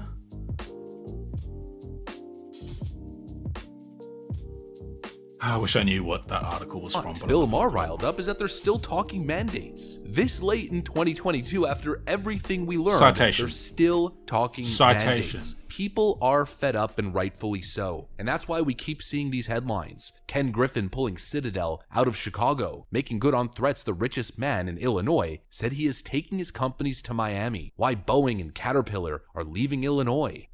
I bet it's because of tax breaks. I bet it's because they're being offered different tax breaks. I bet it's all about money. Billionaire investor Carl Icahn to leave New York for Florida. The rich and the wealthy are leaving. Then you see headlines like this from the New York Times. Some New Yorkers don't want the super rich to return. Sure, the tax revenue is nice, but keep going. The super rich don't pay tax, you motherfucker. The super rich don't pay tax. Hoping leftoids. They're pushing the investor class away, they're pushing jobs away, they're pushing tax revenue away. With their horrible policies, their anti-capitalist stances, and their eat the rich activism. It's not going to end well for you. What they don't seem to realize is that your fancy environmental policies and your fancy social welfare policies don't exist without the rich. So this is a second video where we have started this diatribe of just irrelevant moralizing over social programs and social structures in society. Like, what has this got to do with what Bill Maher said? To realize is that your fancy environmental policies, fancy social welfare policies don't exist without the rich. I mean, take a look at Detroit, Michigan. It used to be the richest city in America, with a population in the city center of over 2 million, if I'm not mistaken. Over the last... We don't get those things because of the rich. However many decades, as industry started to die and leave Detroit, the city has died with it. Only a little bit over 600,000 people remain in downtown Detroit. Where did the manufacturing go from Detroit? I'll give you a clue. It didn't go to the leftoids. It went overseas. It got relocated to where they can pay workers less, so they can make more profit. The state of Detroit is not a result of wokeism, it's a result of capitalism, which is what you're supporting by saying that we should let the rich be happy fat cats at the top of society because arguably their tax rates pay for our social structures. But the problem is that the rich people don't pay marginal tax rates on a salary. They generate wealth through assets and through assets gaining value because they are investing in things like property and businesses. So they don't generally pay taxes on it because they write off expenses to minimize their tax burden. It doesn't make any sense to support the rich and claim that lack of support of the rich is how you get Detroit, because it was the rich people that took the jobs out of Detroit so they could make more money.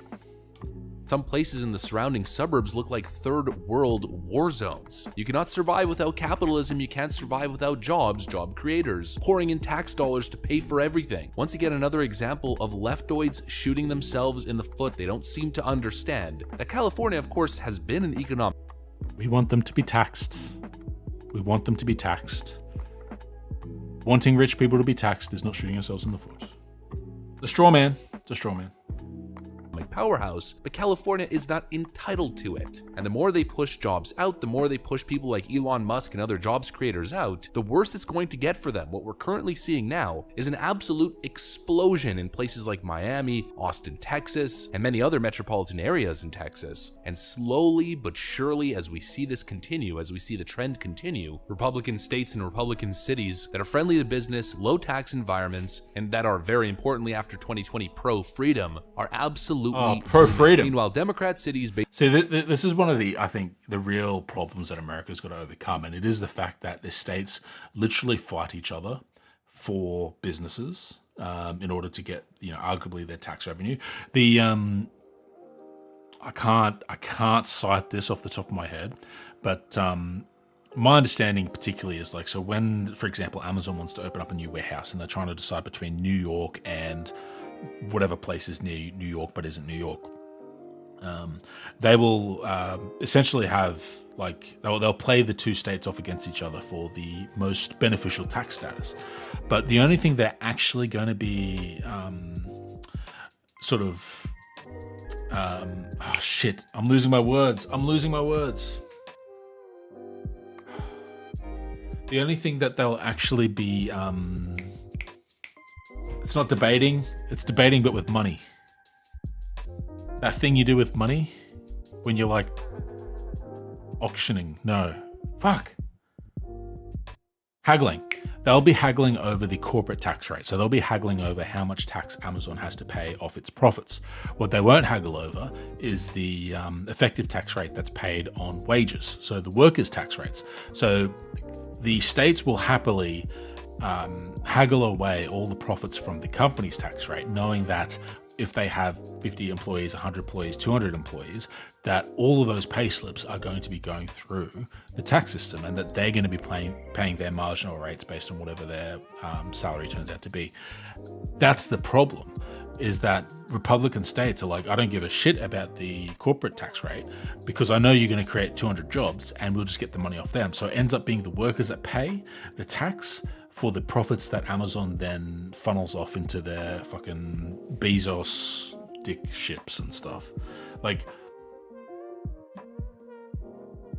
for it to be friendly to business, it needs to literally be hostile to its people, to the people that live in the state, to, because it's not like these industries aren't using the roads, the education levels of the citizens that have been paid for by tax dollars, the healthcare system that's going to, help their workers stay healthy and remain on the job. Like, all these things that actually happen within the state's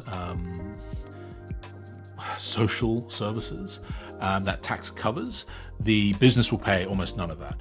That will all be paid by the citizens, and the business will actually not provide any value at all, apart from providing jobs, which jobs are important, but fairly paying your tax is also really important too. And when you've got a country as big as America with such diverse state laws, and they can fight each other over that amount, they get away with fucking murder. Check my Twitter. Based on Democrat leadership are in decline, and I think this whole thing is connected. Maybe it's taking more time than you might like, but I truly believe this is all part of our shift into a new conservative era. The left has overstayed their welcome. They've abused and used... I'm sorry, did he not share on his Twitter, probably not too far away from this video, showing a growth in liberalism, particularly in young females? Like, contrary stories there, my friend.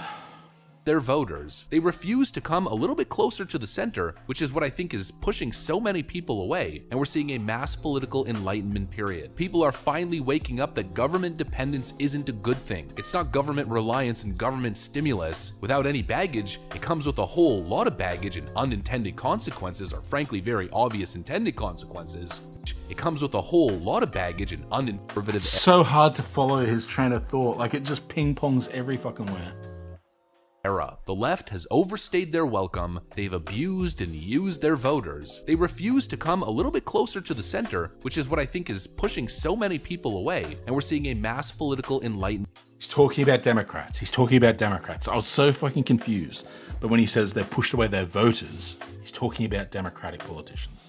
Fuck me. Period. People are finally waking up that government dependence isn't a good thing. It's not government reliance and government stimulus. Without any baggage, it comes with a whole lot of baggage and unintended consequences, or frankly very obvious intended consequences. And people Like are what? realizing that it's not just free money and stimulus. That you may be happy that you get a $1,500 to $2,000 check, whatever it is in the short term, but in the long term, you become significantly poorer and worse off in the end. I've noticed a trend of people waking up. California is used as the model of how not to govern these days. Lifelong Democrat voters in Democrat strongholds are considering voting for Republican governors for the first time in over 20 years. Traditionally left-wing people are leaving California and considering voting Republican for the first time as well. Now we even have Bill Maher threatening to leave California and move to Florida, and it just all slowly piles onto itself and creates this image in my mind, this vision that we are headed towards a political enlightenment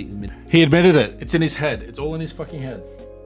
period. A conservative movement, a new conservative age, where people finally wake up and reject modern leftism. Maybe it's a fantasy, maybe I'm coping, maybe it's hopium, I don't know what it is. Okay, But Potter. it's just how I feel based on Hold what them, I'm Kurt. seeing. That's what I got for you guys for this one though. No one cares about your feels. All right, Jen, thank you for the link.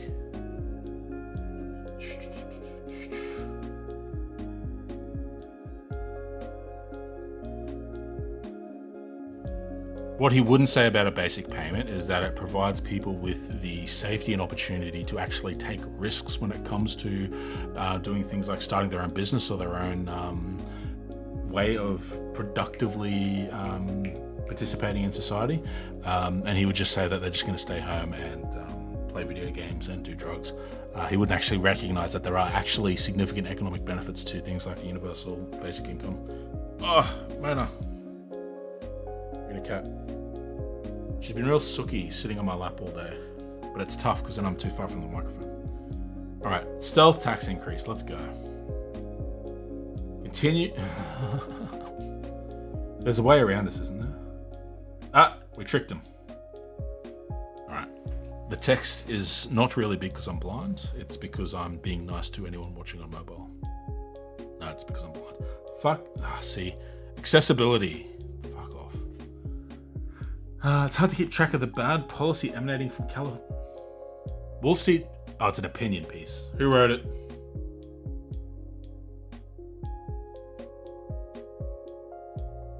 The editorial board. Not putting your name to it, eh?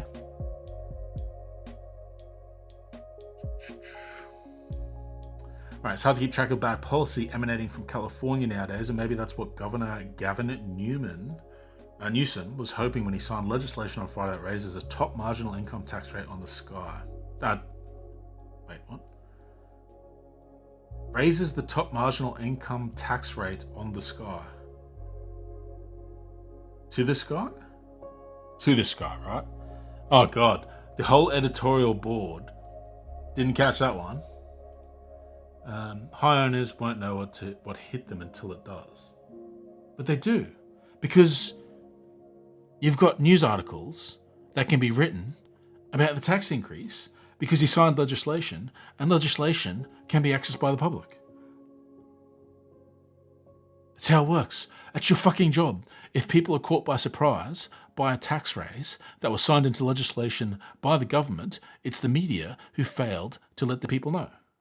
It's your fucking job. You can't say it caught you by surprise when you're the one that's supposed to tell us. Amazing. The bill funds... Oh, the funds. The bill... The bill funds an expansion of the state's paid family leave benefit by removing the $145,000 $600 wage ceiling on the state's 1.1% employee payroll tax. So it removes a wage ceiling on a 1.1% payroll tax. 60 to 70% wage replacement to take up to 8 weeks. Oh, 8 weeks off. Watch out, America. Holy shit.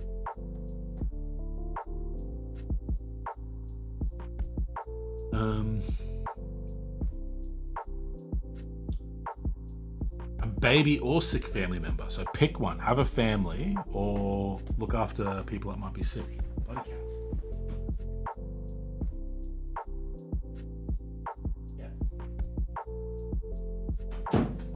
fight under the door and they've been pulling up bits of the carpet. And since I own the house now and not rent the house now, I actually care about the carpet. Starting in 2025, they'll be eligible for between 70 and 90% of wages, more for lower earners. This is based. This is good. This is a good thing. The 1.1% payroll tax has been limited to $145,600 in wages, since benefits are capped at $1,540 a week. That means high earners don't receive a commensurately large.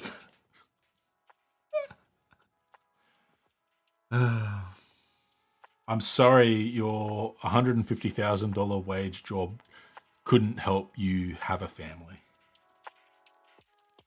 But in progressive fashion, Democrats are removing the tax ceiling and dunning higher.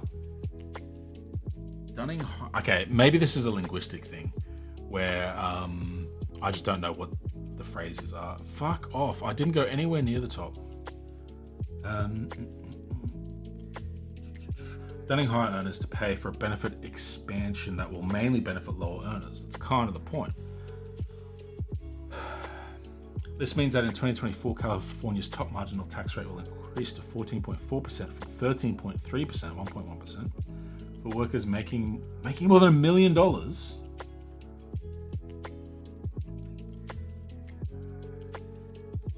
Okay, it's going down. Wait, what?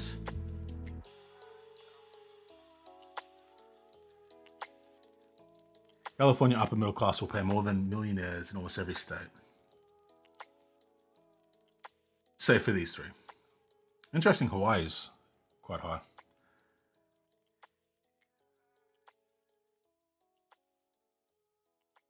But the top marginal tax rate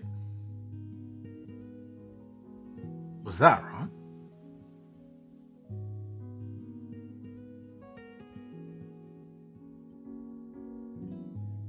It gets worse. The State Employment Development Department says this tax increase would not offset the additional benefit payments over time. Under current law, the department can raise the payroll tax up to 1.5% to keep the special fund solvent. That means the tax could increase to 1.5% in coming years, and the legislature may raise it even more when the taxes don't match the generous leave benefit. You can count on that happening. No income tax Florida and Texas are looking better all the time. God, I hate people that don't want to pay tax. If you don't want to pay tax, you are a maggot. So is Arizona, which is planning a 2.5% flat tax. Are you kidding me? No. No one's stupid enough to do a flat tax. Right? Californians increasingly have to worry about getting mugged when they walk down city streets. Oh my God, now the state is pickpocketing them too. I can see why this was listed under opinion. Oh, show me the conversation.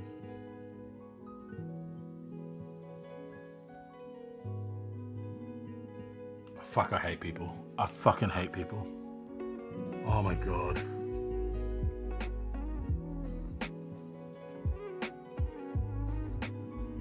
Fuck me. William Watson, if someone has a large family, they're more likely to have someone else in the family that can look after a sick person too. So you got to offset the additional risk of the per person sickness with the per availability per person offset. Like,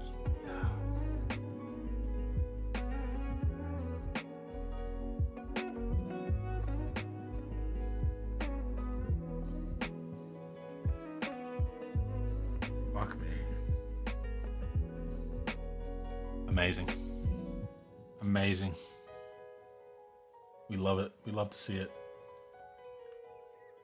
Speaking of see it, I need to see my thingy-bob. All right, what's the time? 11 o'clock. I think we can leave the liberal hive mind there. 2 videos. I didn't see a single leftist progressive idea challenged or even acknowledged. All I saw was crying and molding and coping over the fact that people have political differences to them, while at the same time still being like, hey, no one will debate, or no one wants to talk. Everyone wants to live in their own little bubble, which is interesting. That, you know, a quick look here, I don't see any interaction with the other side. If I sort of scroll through their page, so happy days, happy days. So what I wanted to do as well, we'll leave Liberal Hive Mind behind. It's the same broad topic. I wanted to see what Tulsi Gabbard and Joe Rogan had to say. I wonder if we got clips. We got clips? Yeah, 2 days ago. Here we go. Oh wait, no. That's the Majority Report. Big straw man. Lots and lots of straw man. Like, a shit ton of straw manning. Alright, let's try Tulsi Gabbard left the left. Because I know, you know, I'm here for the left videos. English news. CNN News 18, English news. Okay. Fox News. ABC. That's the American ABC. Here we go. No, that's the Majority Report. Do they at least have a link to the video they're responding to? You missed Tulsi. Josh. My views today, not your views.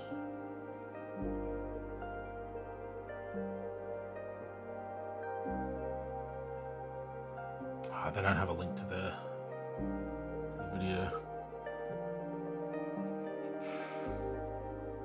A lot of response videos. Let's go. Ride that wave. Is it on Twitter? Is that the problem?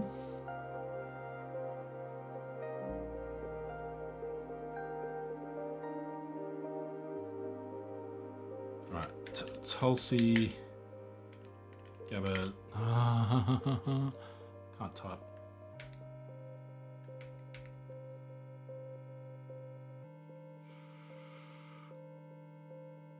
I know sometimes Rogan clips are just like Twitter clips. Tulsi left the left.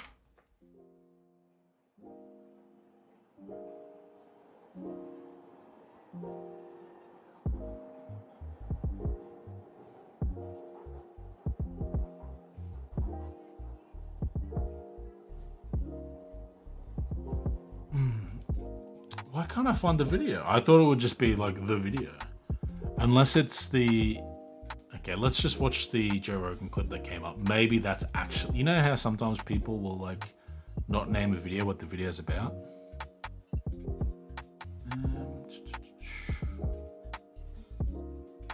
Actually, let's just listen to the speech. And by weaponizing... Shush. Not on screen. All right, now you may talk. The security state and federal law enforcement for their own partisan political ambitions, Democrat leaders are undermining the rule of law and turning our democracy into a banana republic. Oh, shit.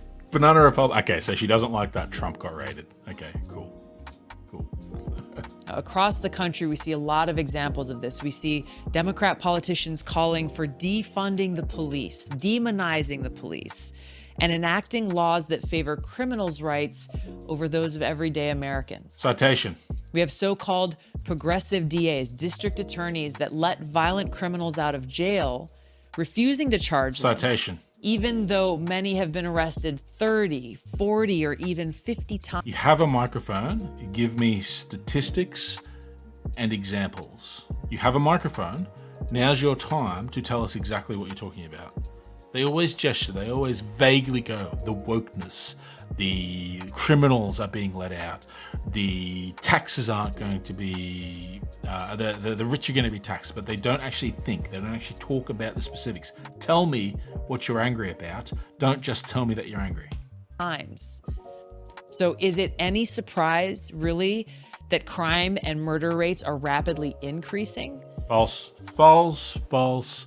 So the best, the only way you can come to that particular outcome, if you look at crime statistics, is if you basically find a rising part of the crime rates and you just draw a line around it. If you actually widen out your criminal statistics, basically worldwide, particularly in Western countries like America, Australia, UK, and stuff, crime rates are going down. Like that is actually a fact. Like that is not your feeling. She feels like crime rates are going up because she is getting that sort of information fed to her brain by places like Fox News and shit. But the reality is different. The reality is crime is going down, not up. Crazy. That people don't feel safe walking down the street in their own neighborhoods. And they don't feel safe because of media bias that is teaching them to fear people that don't look like them, don't love like them, don't sound like them, don't talk like them, don't believe like them. And that is why people don't feel safe. It's not because they aren't safe, it's because they're being told not to feel safe. It's a very significant difference, and one that can be corrected by facts, by logic, by empathy, by compassion, by learning, as opposed to by going, hey, people don't feel safe. That must be relevant. We need to find out why they're not safe and then blame whatever it is this week that we think is going to make sure people keep that fear in their hearts and so that they can keep voting for us because we keep stoking that fear. Don't feel safe allowing their kids to walk to school. Is it any surprise that firearm Why might parents in America not feel safe about their kids going to school? And which party is doing less about the thing at schools in America that America's kind of famous for? What party is protecting the right of people to continue to do those types of things? Their kids to walk to school? Is it any surprise that firearm purchases for self-defense have skyrocketed over the last couple of years? Every time there is a mass shooting, the NRA will fearmonger about gun reform, and it leads to a spike in sales. So no, it's not surprising that when there is a powerful lobbying body, when it comes to the firearm industry, that firearm sales are spiking. This is it. They don't think past the people are buying guns. They must be scared. There must be something to be scared of. Therefore, that thing must exist. It must be real. It must be relevant. They don't think, hey, people are buying guns. Why might they be buying guns? Oh, there's a lobbying body whose entire purpose is to increase the sale of guns for the interests of gun manufacturers. What do they do whenever guns are in the news? They fearmonger about people losing access to guns to ensure that they buy guns today. Oh, that's why there's more guns. Crazy, right? Now, under the Obama administration, the IRS was used to target conservative groups. Now, Biden's Department of Because access to wealth and being wealthy does have a correlative element with being conservative. Like, if you are a wealthy person, you do tend to be more conservative because conservative politics are about preserving your wealth. So the IRS would naturally, as part of their job, target conservatives to the point where conservatives are the ones with the money, right? Like that's, again, we don't think past step one. We get to step one and we stop. And then we make wild justifications on why what we just said is an attack on us instead of looking at the material conditions that lead to that being the case. Justice recently indicted 11 pro-life activists for organizing an event blockading an abortion clinic. That's what they were charged with. I wish they could hear themselves, because I feel like if someone said a activist group of, is it Jehovah's Witnesses that don't allow blood transfusions? Anyway, imagine a religious group that was against, let's say aspirin, and they blockaded a chemist so that people couldn't get to aspirin, couldn't get to a medicine, couldn't get to a form of healthcare. I don't think she would have the same opinion on whether or not that group of people was charged. But because it's abortion, and she doesn't like abortion, despite the fact that it's a medical procedure done by medical professionals in a medical healthcare system, and they are being prevented from getting to that medical healthcare. She thinks, oh, well, that's just a difference of opinion, and we've got to respect that even though they're doing a blockade.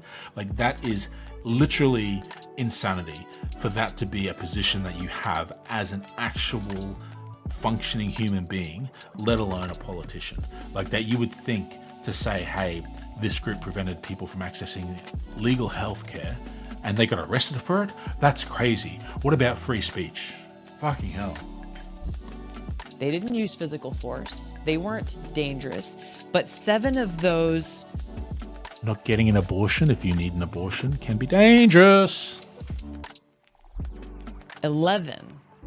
They're facing 11 years in prison and fines of $250,000. Triple it.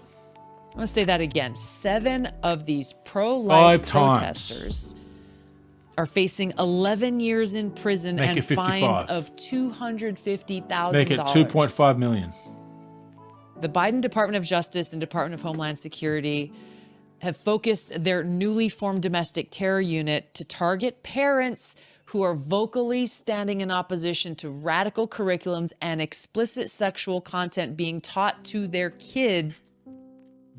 She will not give a single example. So, interesting, right? So we did get a specific example of the anti-abortion protesters being charged, right? Because she must think that's a really good point.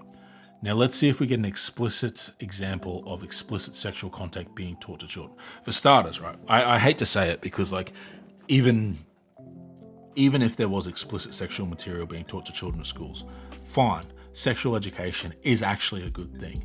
Like, actually teaching children about sex, about how to have sex, about consent, about the fact that they have the right to bodily autonomy, actually protects children from being abused, from being the victims of sexual crimes. But that doesn't matter. Oh my God. I don't want to do the all conservatives are just happy to assault children, but like, it makes it really hard when they sit here and they try to defend positions that directly lead to children being more likely to be harmed in ignorance of let's be nice. In public schools. The Biden administration is labeling. How did we get to 2022 where sexual education in schools is, like, controversial? I was taught sex ed in school. It was shit. Like, the sex ed in school when I was in school was not of the level that I think it should have been. I think it should have been a lot more robust and a lot more in-depth beyond the fact that, hey, this is how babies are made, and hey, you should... I guess at least in Australia we got the use contraceptives, use a condom and all that sort of stuff. But, like, could have gone into more things about, non-heterosexual relationships and stuff like that, and we didn't. And hey, I'm 38. That's it. Be what it be back in the late 90s, early 2000s.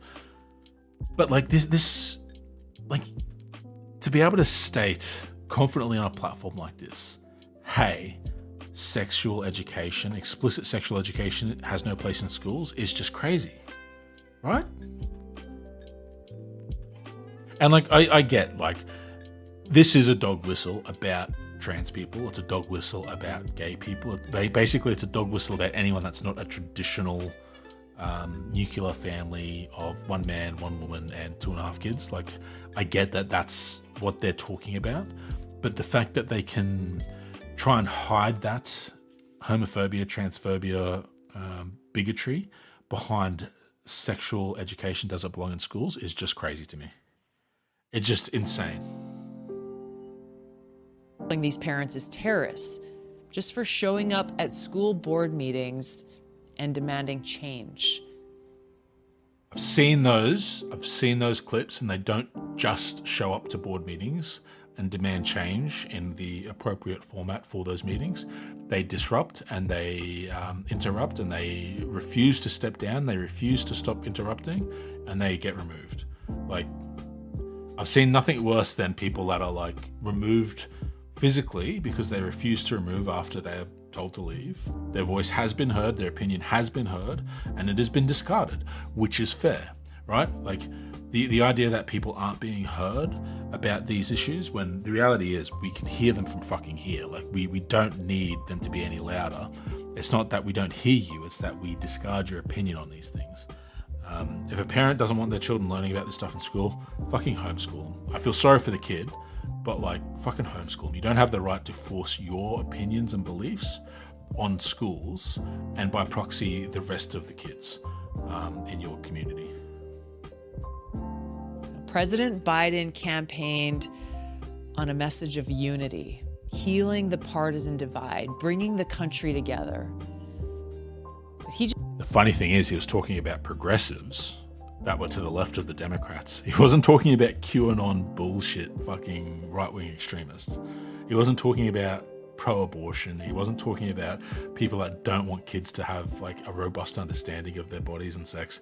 He wasn't talking about all of that crap. He was talking about being more unified with people that actually care about each other and actually care about other people. Crazy, I know, but like the idea that there's some magical political position that a government can hold that's going to equally appeal to the left and the right is just lunacy, right? The idea of unity is not we will equally uphold everyone's opinion. It's we will hear everyone and then we will still make a decision and go in a particular way. That's democracy. You know, you don't always have the right opinion. He just gave a big speech saying that supporters of President Trump are the most extremist group in our country. True. And a threat to our democracy. I've already shown January 6th, right? Like, I think that's pretty good evidence for that statement. It's half the country. No, it's not. Now you've got Elizabeth Warren and Kamala Harris. They are proclaiming that the Supreme Court is illegitimate just because they disagree with its rulings. See you later, Jan. Thanks for dropping by. They're undermining the legitimacy of the Supreme Court given their position of power. The Supreme Court was undermined by the Republican Party refusing to allow Obama to... Was it Obama? Yeah, refusing to allow Obama to fill a Supreme Court position because he was near the end of his presidency, but then turning around and doing the exact thing they refused to let the Democrats do towards the end of Trump's presidency, stacking the Supreme Court with politically motivated nominations. Like, that's what undermined the Supreme Court. Not people being unhappy with decisions made by a Supreme Court. That has been undermined. Like, these are two different things. There's cause and effect here, right? The undermining was caused by Trump, and the effect is that people don't trust the Supreme Court now because they make dog shit decisions. Power in making these statements. We've got the Biden administration that stood by and did absolutely nothing as activists protested outside the homes of Supreme Court justices during all hours of the day and night in clear violation of federal law. Free speech, baby. Now go back and look again. How did the Biden services treat those pro-life, non-violent protesters? Preventing access to healthcare services. How they treated services. Those who were protesting outside the homes, their families and children Free speech, of the Supreme baby. Court justices live. When the party in power does not believe in the rule of law, but they're responsible for writing and enforcing laws, our democracy is doomed.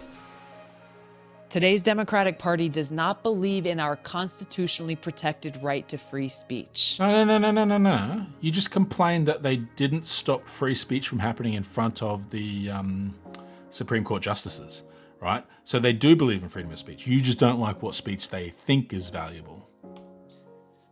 Fostering diversity of thought and freedom of expression is the very foundation of any flourishing democracy. Democratic Party leaders don't agree. They are led by fanatical ideologues who pose a threat to our democracy because they don't believe in freedom. They don't believe in freedom of speech. They don't believe in freedom of thought, freedom of religion. Because of that, they try to censor speech that they don't like. Isn't Biden a Christian? I'm pretty sure Biden's a Christian, right? He's not an atheist. Labeling it as, hey, this is misinformation, this is hate speech, this is violent speech. And they are working hand in glove with corporate for-profit media and big tech to smear and silence political opponents and anyone who dares to challenge their authority, their narrative, and therefore exposing their insecurities. They get put in jail, right? Because that's what free speech is. It's being put in jail for having speech that is not approved by the government. That is free Not too speech. long ago, the Biden administration even tried launching their own Ministry of Truth with the objective of controlling what information we are allowed to read, hear, and say. They will determine. Okay, that didn't happen, right? This is the problem, right? It's really hard to fact check some of this stuff because I will be shocked if they called it the Ministry of Truth.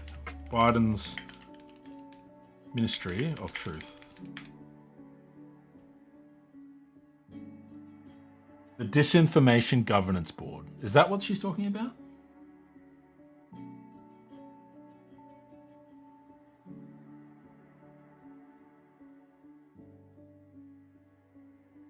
See, this is it's hard to check it because they don't fucking call it what it is. Biden administration Department of, I don't know what the hill is. Again, we don't know the veracity of the source. We'll see what information we can glean from it though. Announced this week it had launched what is being dubbed Disinformation Governance Board to combat misinformation. Okay, so I think this is hostile to the idea. A government agency creating a ministry, yeah, okay, to combat what it seems is misinformation.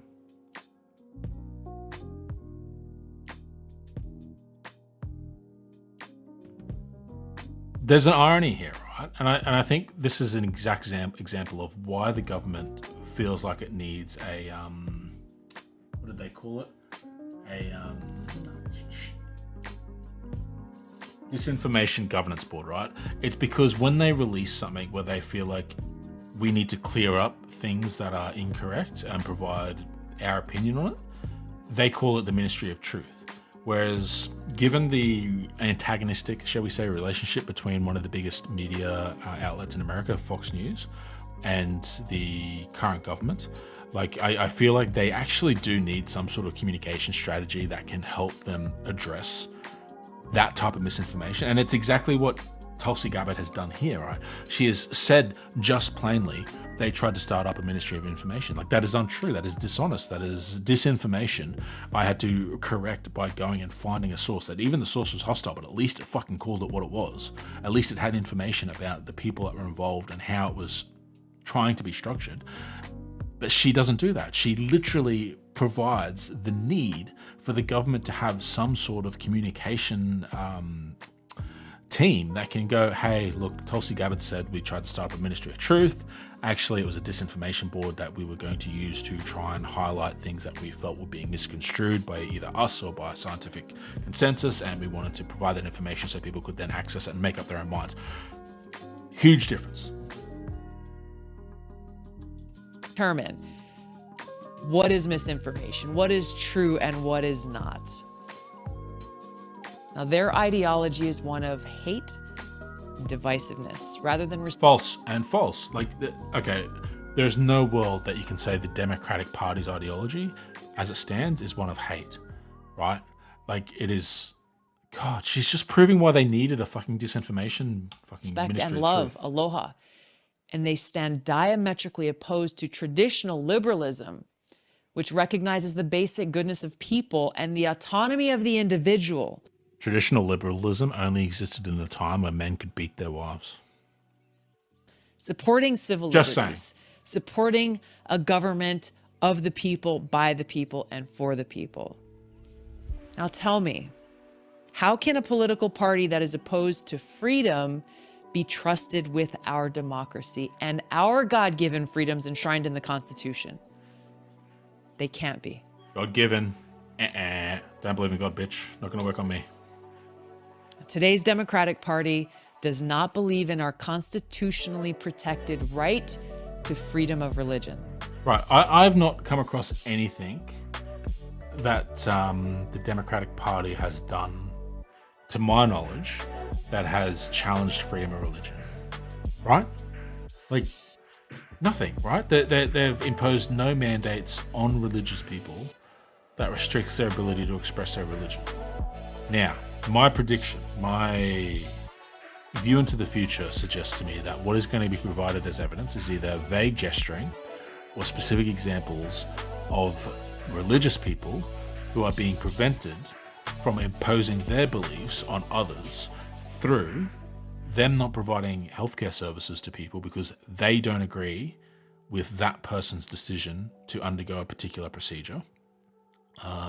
Or it's going to be people who provide services not providing services to people who live a lifestyle they disagree with, or people that don't think that part of the school curriculum should be things like safe sex or non-religious ideas or progressive ideas that don't conform with their religious views, because other people having access to knowledge that they disagree with somehow impedes on their religion. That's my guess. That's my prediction. Now, the Constitution recognizes that our freedom comes from God, not the government, not any government. Okay, she has already infringed on the religion of people who do not believe in the Abrahamic God, right? So, you've already infringed on the right of Hindus because you have denied their God. So, you might want to tone down the whole Abrahamic Christian God thing if you believe in freedom of religion as opposed to freedom of Christians. Unfortunately, Democratic Party leaders reject this truth and are hostile toward people of faith and spirituality and actively try to undermine our religious freedom. Now, during the 2020 Democratic National Convention, they chose to omit the words "under God" from our Pledge of Allegiance. We've seen over years how high-profile Democratic leaders openly mock. That does not infringe on anyone's religion. That does not affect anyone's freedom of religion. That actually creates a freedom of religion so that people can participate in the Democratic Party without feeling like they need to go against their own spiritual beliefs if they are not someone that believes in an Abrahamic God or an omnipotent God, or someone might be a heathen, they might be pagan, they might be agnostic, they might be anything that doesn't believe in the God that is pretty explicitly being referred to when it comes to the American Constitution, since we know what God they're talking about. So that's actually an anti-freedom of religion point that you've made there, that they took out a specific religion reference. Like, taking out specific religions in government is actually pro-freedom of religion, not anti-freedom of religion. Or discriminate against people of faith, especially Christians. Oh, there it is. President Obama once ridiculed Americans for clinging to their guns and religion. Yeah. Vice President Kamala Harris, back when she was a U.S. Senator in 2018, she remarked that being a member of the Knights of Columbus, a Catholic charity organization, a nonprofit, disqualified Brian Boucher from serving as a federal judge. Senator Dianne Feinstein derided now Supreme Court Justice Amy Coney Barrett, who happens to be a devout Catholic, during her Senate confirmation hearing, stating, quote, "The dogma lives loudly within you." Now let's remember the Constitution. Article 6, Section 3 says, and I quote, "No religious test shall ever be required as a qualification to any office or public trust under the United States." How is it that the Democratic Party of today doesn't seem to know this? Wait, what? The Democratic Party of today has forgotten that freedom of religion does not mean freedom from religion. Wait, am I watching a 7-hour fucking thing? Are you kidding me? This is 7 hours of this tribe? To know this. That the Democratic Party of today has forgotten that freedom of religion does not mean freedom from religion. Literally does. It literally does. Literally. Like, holy shit. Like, if she doesn't know, nuns, like people that don't identify as religious, are like the fastest growing sector of people when it comes to the religious part of this society. How does this go on for 8 hours? Must respect every American's deeply personal relationship with God and our freedom to express that and practice that faith without fear of state-sponsored reprisal or punishment, censorship, or discrimination. None of that's happened. Now, whether you believe in God or not isn't the point here. The point is that any political party that is trying to erase the presence of God from every facet of public life and is hostile towards those who choose to worship God cannot be trusted to protect our inalienable God-given rights enshrined in the Constitution, and therefore should not be in power. I think right to bear arms. I think I thought this was like 7 minutes, and it was just like, oh, this is why I've left. But this is a full fucking manifesto. Like,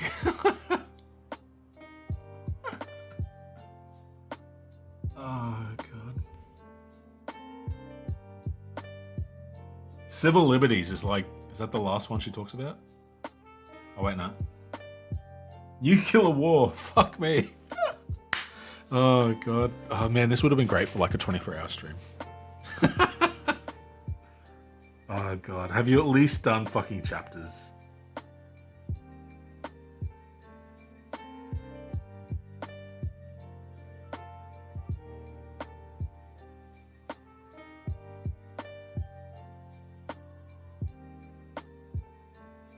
Conscience. I'm not going to make fun of people for typos. So, what is this channel?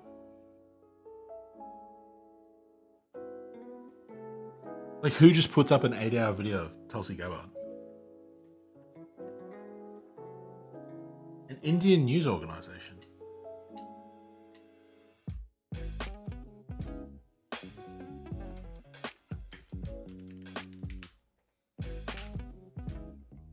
So where's her podcast? Fucking Sky News. I thought I hid Sky News from my feed. Any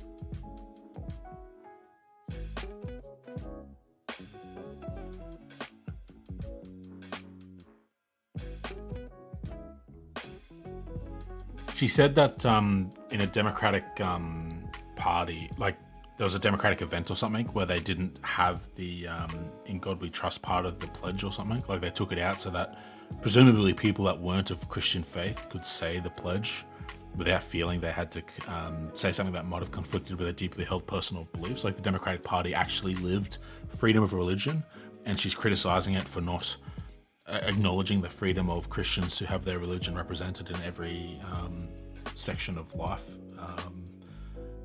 including others, presumably. So why is this a deep fake? Have I been deep faked?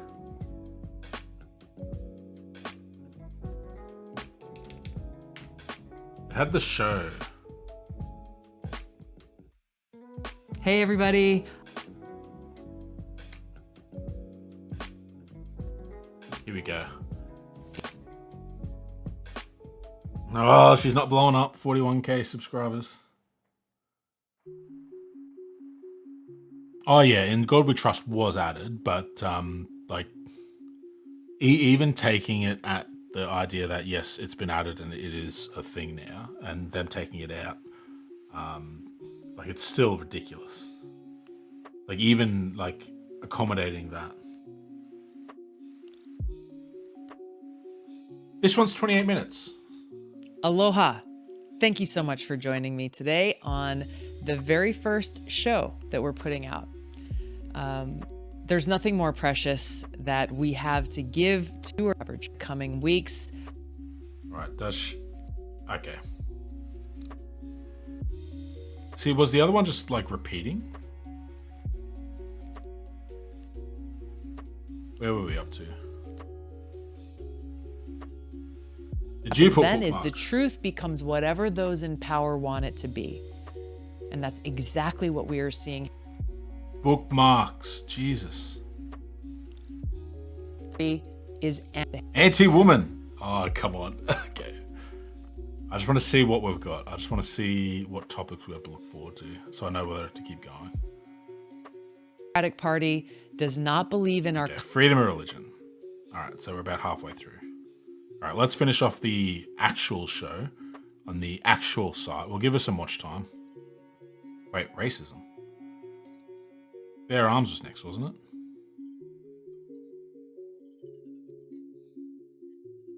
It's funny, like Democratic Party does not Democratic the will against that being a mess quality Senate and relationship with of state-sponsored reprisal, the worship rights enshrined.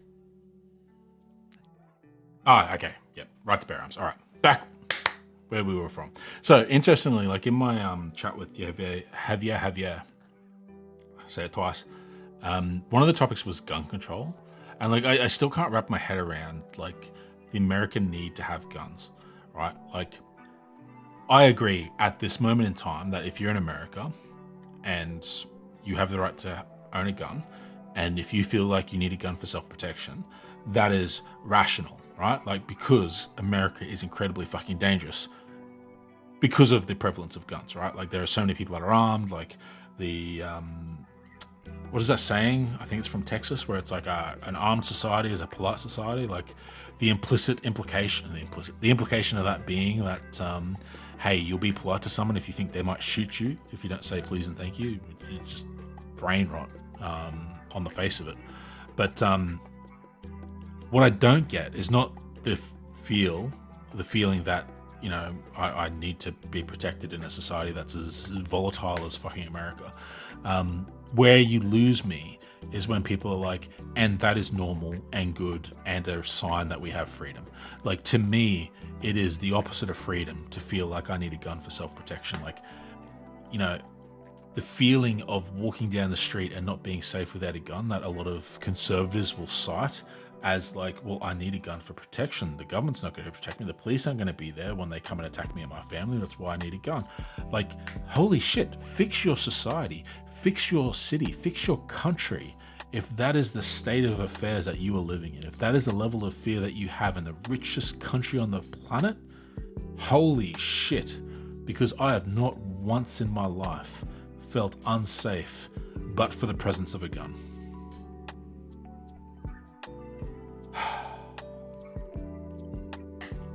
So, what's Tulsi got to say about that? Today's Democratic Party does not believe in our constitutionally protected right to bear arms. Doesn't matter what they believe. There is no legitimate threat to the right to bear arms in America at the moment. There is no consistent push for gun control laws to change. It's not going to change. It's fine. You're fine. This is a complete imagination on your part if you think the Democratic Party is coming after guns. Arms. Now, our founders passed the Second Amendment out of a recognition that every one of us as Americans... Oh, that's the other brain rot, thinking that people from the 1700s have any reasonable idea on what a good society needs to have as part of its core tenets in the year 2022. Like, holy shit. Like, people are seriously proud about the Constitution in America being so old and, like, the founding fathers. Like, fuck me. I don't trust boomers to make good policy decisions. Like, why the fuck would I trust people from fucking the Constitution? Like, fuck me. We've come a long way, and I'm sorry, but things have kind of changed. Americans has a right to defend ourselves and our loved ones, and to serve as a check on a tyrannical government seeking to take away our God-given freedoms. I forgot about that other delusion of like, hey, we'll all pick up guns and we'll fight the government if we get sick of it. The Democratic Party's hatred of the Second Amendment and their increasing authoritarian instincts poses a serious threat to our freedoms. Hell yes, we're gonna take your AR-15, your AK-47, said Beto O'Rourke at a debate when he was running for president. That's just one example. And who's president? Beto O'Rourke? Oh, wait, no. It wasn't Beto, was it? People didn't vote for him after he said that, did they? Fucking hell. Of many that display this hatred for the Second Amendment by leading Democrats in this country. Our founders intentionally passed the Second Amendment right after the First Amendment. The majority ruling from the recent Supreme Court striking down New York's law that barred people from concealed carry firearms really summarized clearly why Democrats are so wrong to try to take away our Second Amendment rights. And I want to read this statement from that ruling because That is pretty crazy, Linda.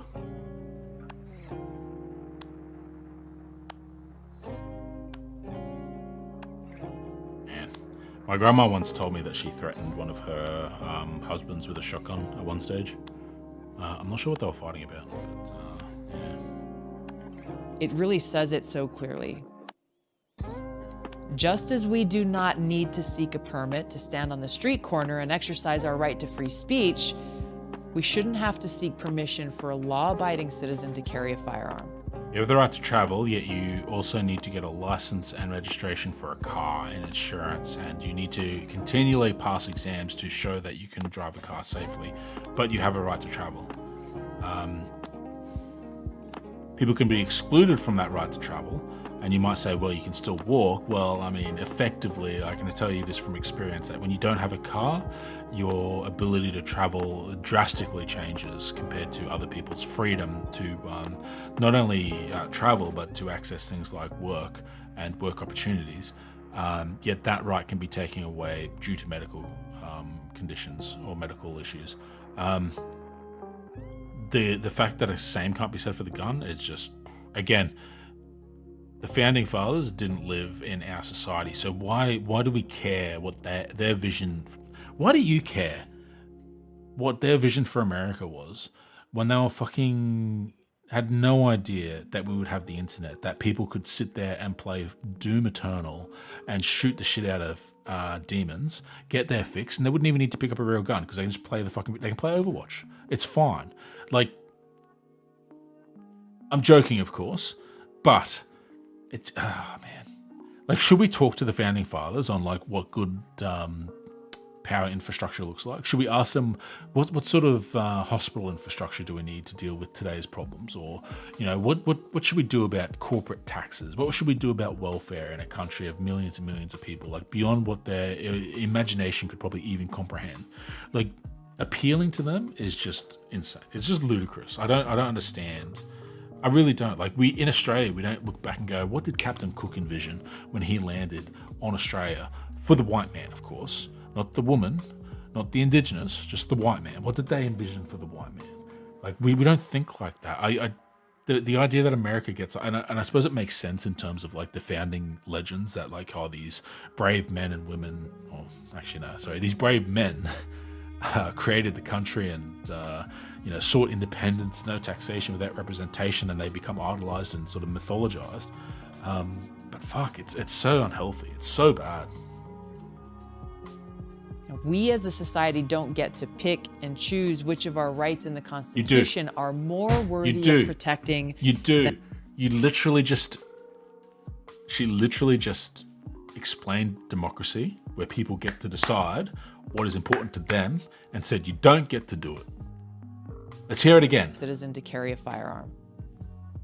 We as a society don't get to pick and choose which of our rights in the Constitution are more worthy of protecting than another. Then you're not a democracy. What do you call a country that's governed by an unchanging document?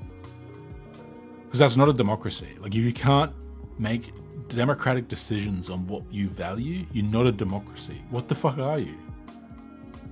Okay, I get why she's leaving the Democratic Party, because she hates democratic processes. End of quote. So protecting our freedom to defend ourselves and those we love, and protecting our rights and freedoms enshrined in the Constitution against a tyrannical power is exactly why we must ensure that our right to bear arms shall not be infringed.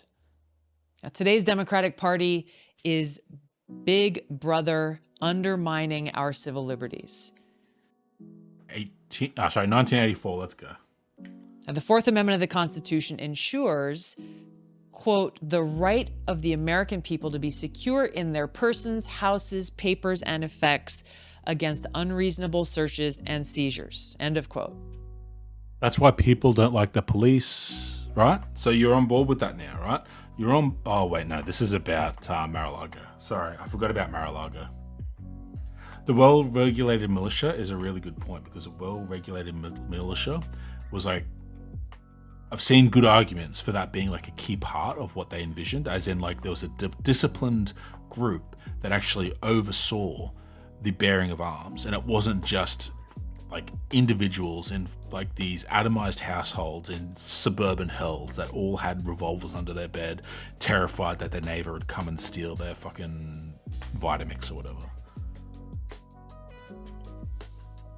Democratic elite party leaders have had many opportunities to uphold our Fourth Amendment rights, to get rid of unconstitutional provisions of the Patriot Act that violate our civil liberties. Donald Trump could do that. He didn't do it. Why didn't he do it?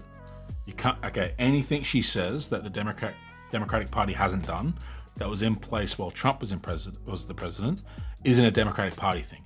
It's a people in power thing. Fuck.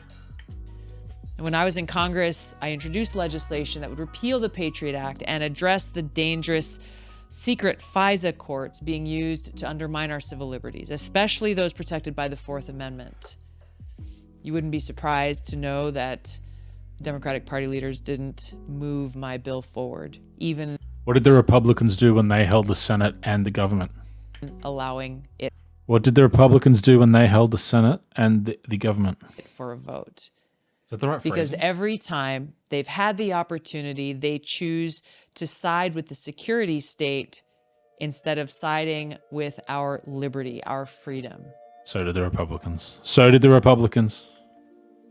And we see a lot of examples of this, whether it's using the IRS to snoop into our bank accounts because we sent someone over $600 on Venmo or the Cash App.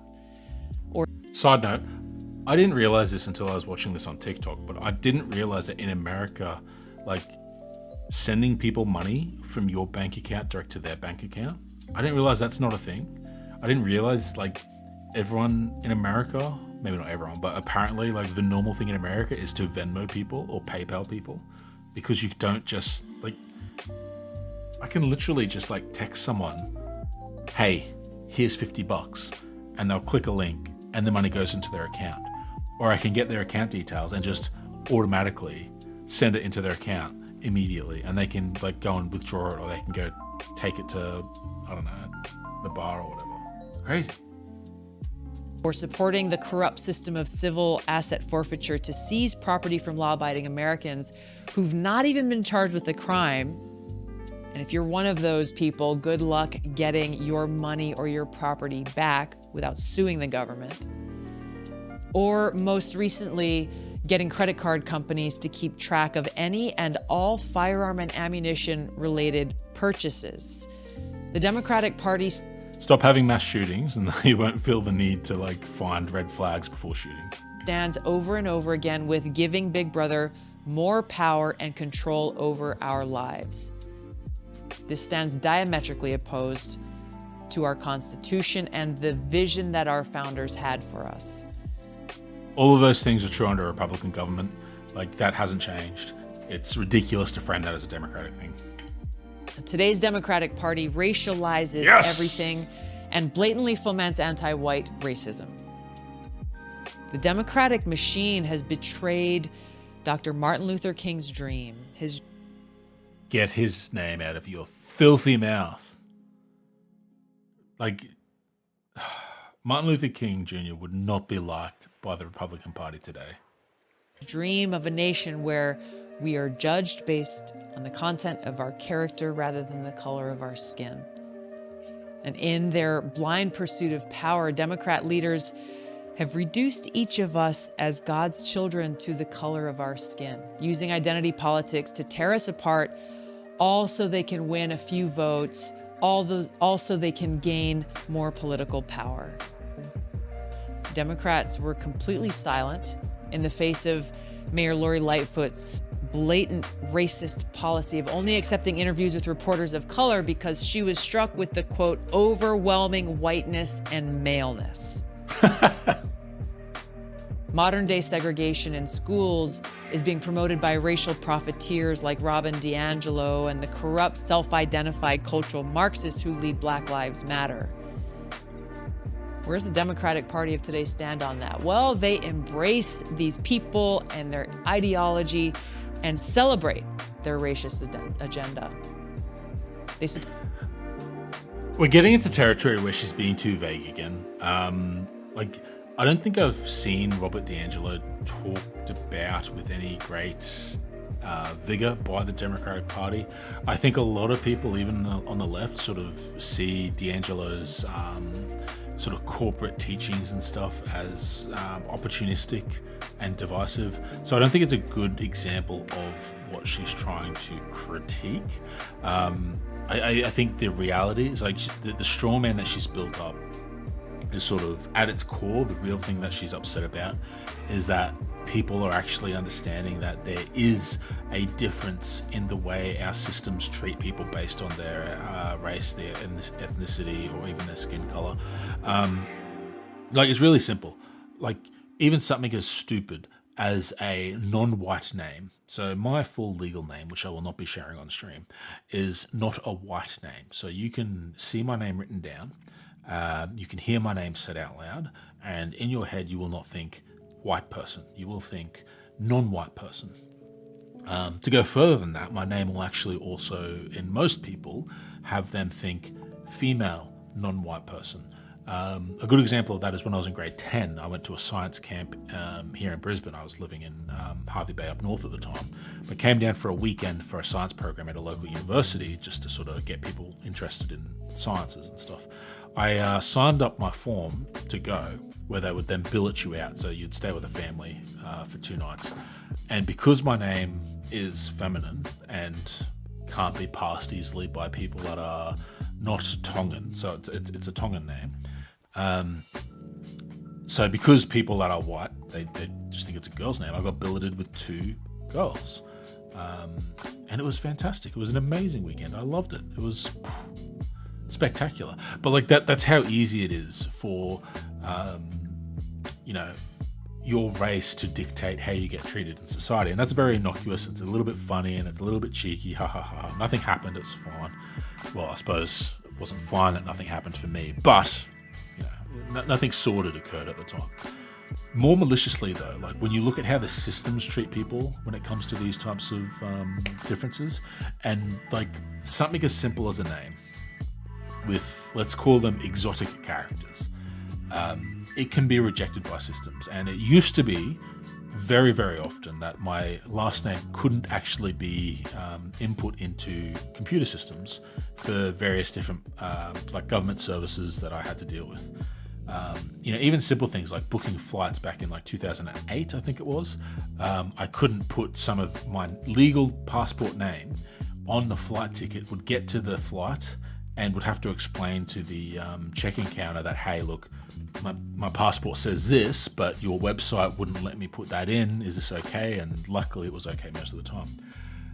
More, I guess, critically, when I'm not trying to play the victim here. This is just facts, right? This is just facts. I don't care about my feelings. This is facts because I'm fine, right? But more sinisterly, after I had my first run at uni, directly after leaving high school, I didn't finish my degree, but I did, I think, 2 years of secondary education. And that was after doing 2 years of Bible college. I then switched to secondary education. I thought I wanted to be a high school teacher. Like, holy shit. Like, I'm glad I didn't finish that, or put it that way. But within the second year, I started to get a bit distracted by drinking and friends outside of church, and I ended up getting a full-time job, and I stopped going to uni, and I reported the fact that I had a full-time job to Centrelink, who gives out benefits in Australia, and asked them to stop my Oz study, which was basically I'd get like, I think it was $250 or $280 a fortnight while I was studying to help me study, to support, social services in Australia. Crazy, right? Now, so I did all that above board. It was all correct, and I had actually, stopped getting the payments when I was supposed to stop getting them. About 6 years later, there must have been an audit, and I got a notice that I was being charged $8,000 in payment to pay back my study benefits because they couldn't find me in the university's database. So when they took my legal name that they had in their system and they went to the university had chopped my last name in half because their system wouldn't allow them. Their system was like, no. That name isn't John Smith. so change it so it looks like John Smith, if you know what if you're following me here. And because they couldn't link my legal name with my actual university enrollment name, because the enrollment name had to be changed to fit the system despite the fact that it was given to them correctly, they changed it to fit the system's requirements. That's why the government, the state or the federal government benefits organization was like, hey, you didn't study here and you told us you studied here, so you got to pay all that back. So me at like 26 getting a bill for just under $10,000. It was sort of 6 months before I was supposed to go and live in Scotland for a year. So that money was like not a good time to lose that money. And I ended up going and contacting the university to say, hey, can I get my enrollment details, please? I need to provide it to Centrelink to prove that I studied here for those 2 years. And I did that. And Centrelink still refused, saying, well, you didn't complete the degree, so you still owe the money. Which, looking back on it, it is insane that I didn't progress that further, because like accessing Centrelink and AusStudy does not have the requisite of you must complete the degree or you pay it back. It is simply you must be enrolled full time for that year and you're eligible to get it. Because if you fail, you fail. And I failed. Like, you know, I stopped going to classes and did not attend, and that ended up in fails and stuff. But because my name is not white, and again, it wasn't because there was anyone racist directly interacting with me or anyone that actually tried to do harm to me because they thought I wasn't white. They did it simply because that's how the system was set up. And that's like a really small example of like broader systems like healthcare, like education, like justice, and how they interact with people that don't quite match what the system was intended to do because they don't act like white people. That's what we have issues with today. That's why we have issues with different outcomes for people based on their race or their ethnicity, because of things that have happened in the past that are still affecting them today, and we still want to see those fixed. But because we say that these people, so for example, you see it really common in America where people will acknowledge the fact that, you know, there's a lower level of education in Black Americans, then the conservative will be like, that's racist. Why are you judging them based on the color of their skin or something? Or where people will respond poorly when you're like, hey, well, you know, there is a higher crime rate because they actually have material conditions that mean that they turn to crime because they don't have generational wealth. They don't have access to mobility in the demographic. Like, it's very unlikely for them to move up from being poor to being middle class to being upper class. Like, there are material conditions that we can change and that will fix it. It's not because of their color or their race. It's because of their conditions that we want to change it. But they don't hear that. They just go black, and the conservative will be like, oh, you're being racist because I'm colorblind. But like, we learned in the 90s that being colorblind was just a way to still be racist but not feel like you're being racist. But yeah. So everything she's going to say is support programs that are teaching our kids in public schools that they are either the privileged or the victims, the True. oppressors or the oppressed, solely because of the color. So I have not been to primary school for some time. And I would very much like to find out whether or not teachers are saying to the kids, hey, white boy, you are an oppressor and you have oppressed this black girl. And I want you to say, so I don't think that's happening. I think they're just being taught that, you know, your heritage, the generations before you that were white benefited from privilege as a result of the racism that was considered normal. And we need to acknowledge that and we need to work towards fixing that. But they can't hear that because they'll just hear, oh no, you're telling me that I'm the one that, you know, stole the generation of Indigenous Australians, but I didn't do it. Why should I feel sorry for them? It's like, well, maybe you should feel sorry for them because of the circumstances they're in now, and not just because it was your fault. Even if it's not your fault, you should still have a bit of empathy and feel like, hey, I want to help people that are... Anyway. Oh, God. Yeah, the youth are being taught what their granddaddies did, and they feel personally attacked by it. And, you know, maybe a little bit of self-reflection and a little bit of... guilt's not the right word, but feeling like, hey, that's an injustice I'd like to fix. That wouldn't be the worst thing in the world. Of their skin. They have become the racists that they claim to hate. God, it's such a brain dead. It's so brain dead to be like, hey, they're racist because they see that people of different colors have different outcomes because of the systems that are in place. Like that is so brain dead. Like to imagine that the world doesn't work like that, to think that there is equality now is just... Today's Democratic Party is anti-woman. There's no greater expression of hatred. There's no greater expression of hatred than making laws on women's reproductive rights, is what she's going to say. And she's going to be like, surprise, I'm talking about the Republicans here. Democrats are okay on this one. I don't know if they're okay, but relatively speaking. Hatred and hostility towards women than to erase the existence of women as a category of people. When she says anti-woman, she means pro-trans? Is that where we're going? Now, if you've been paying attention, the Democratic Party has always claimed to be the champions for women, to stand proudly for the passage and enactment of Title IX, making history, leveling the playing field for women and girls. But if you listen to them lately and you look at what they're doing, the Biden administration and today's Democratic Party are spitting in the face of these achievements by rejecting the objective truth and reality that women exist and are not just a construct in someone's mind. They can no longer even define what a woman is.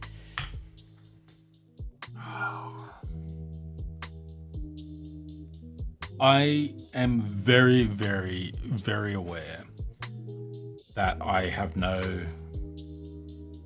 experience when it comes to trans people and transness, but I can't imagine how completely horrific it must be for every time one of these motherfuckers comes up to talk about identity politics she was talking shit about identity politics, like in the racism section, right? As if like Democrats using identity politics is a bad thing. And she's immediately, okay, next take, identity politics. I'm going to use identity politics to harm trans people and to constantly be the fulcrum against which conservatives will try and leverage support from people by trying to like minimize and erase trans people is just like, it's heartbreaking. Like, how many times have I streamed when we are covering something and trans people come up, transness comes up, trans women come up, like every fucking time. Like even when we were dealing with the liberal hive mind, like, you know, it comes up, like it comes up in his tweets, like when people are talking about something completely irrelevant. Like it's always one step away. It's always the next card that they want to put on the table going, oh yeah, you want people to have unionized work and get paid fairly for their labor? What about trans people? Do you believe that they're really women? Like, fuck me. Like, get a hobby. Get something else. Get some actual policy positions that you think are important and actually follow through on advocating for them. Because again, Tulsi Gabbard has told us for half an hour almost why she left the Democratic Party, and not a single one of those fucking reasons that she's given us was because I'm passionate about this particular policy or this particular platform or this particular outcome that I want, and I wasn't getting it done with the Democrats, so I'm going to try and get it done with the Republicans. The one thing she did give us was the Fourth Amendment stuff, where she wanted to reduce the Patriot Act, which I don't think that's relevant to the Republicans, because like I said, the Republicans have been in power since the Patriot Act was in place. They didn't remove it, so that's not a reason to go to the Republicans or leave the Democrats. That's a reason to sort of kick and scream against the establishment. But like,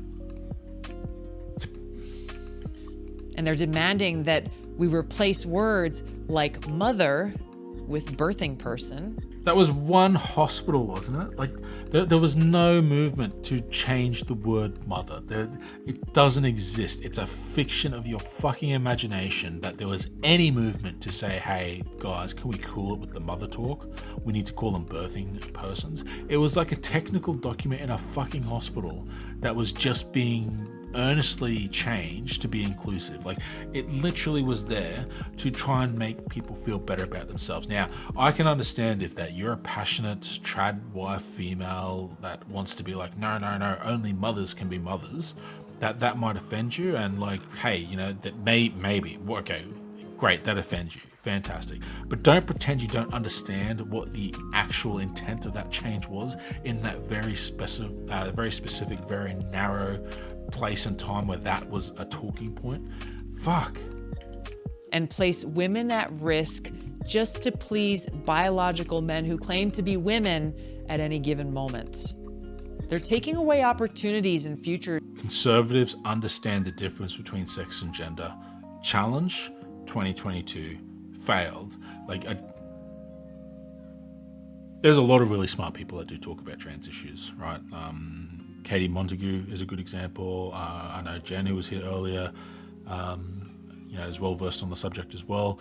Like, there are people out there that know their shit, and like, I watch enough trans content creators and trans allies to know that it is incredibly fucking clear that whenever conservatives say X or the left or the Democrats don't know what a man is or don't know how to define woman, it is only as a result of their obstinate objection to understanding the simple fact that we make a delineation between sex and gender. Biological male, biological female, gender man, gender woman, gender non-binary, gender fluid.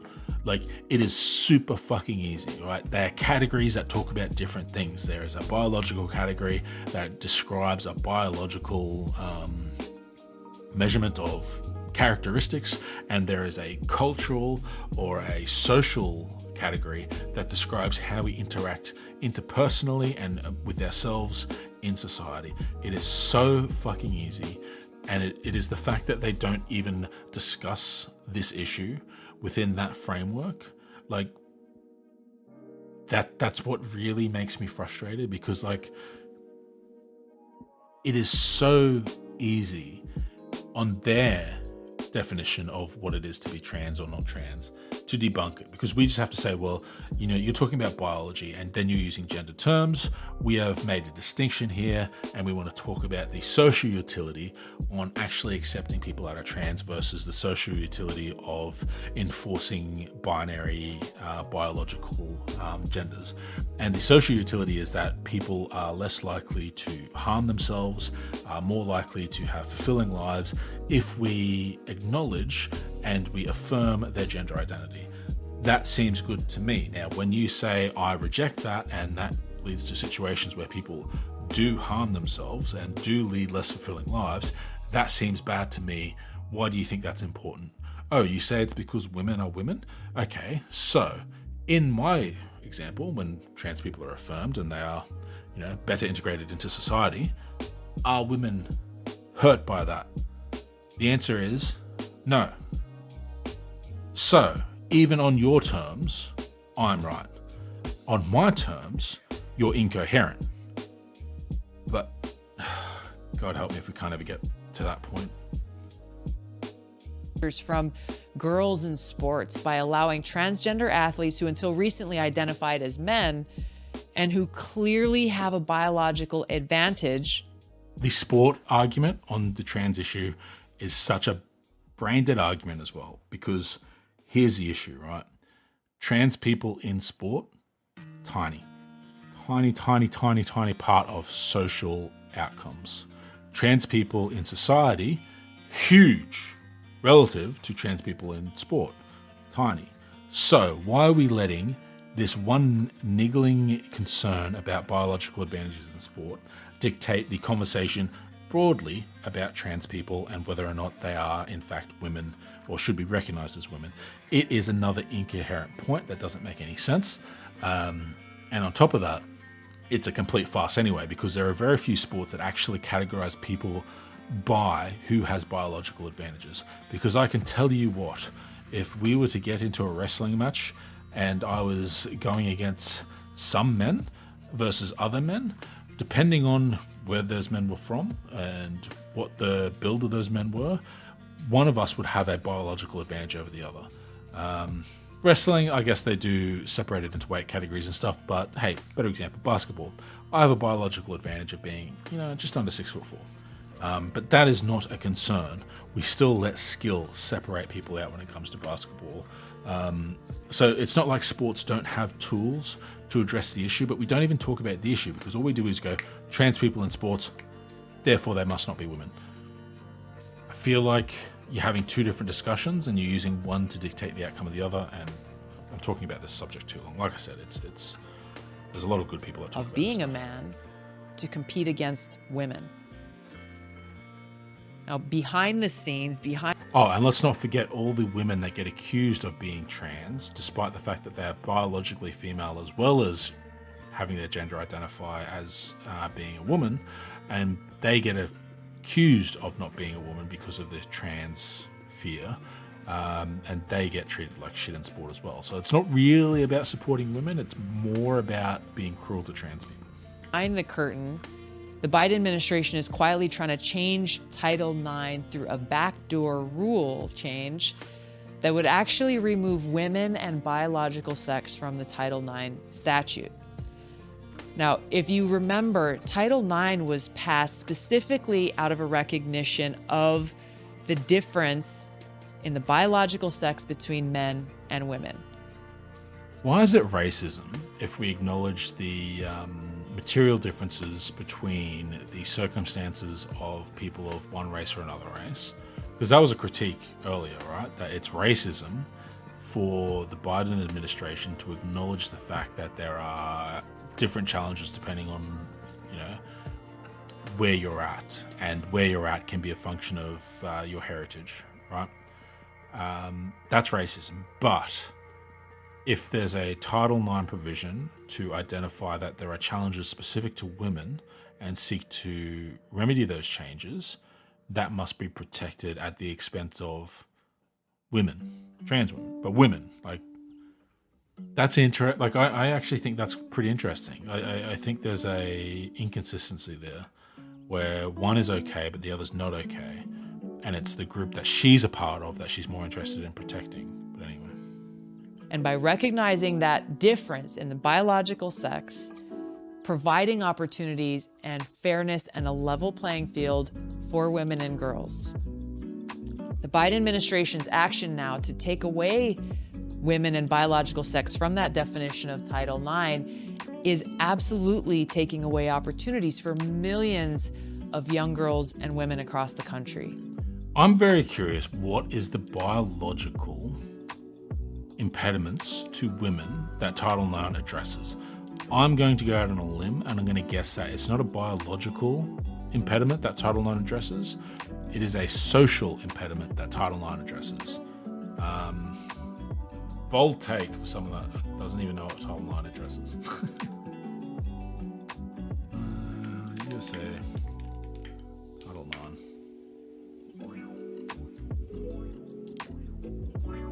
Civil rights law, that's a good start to me being correct.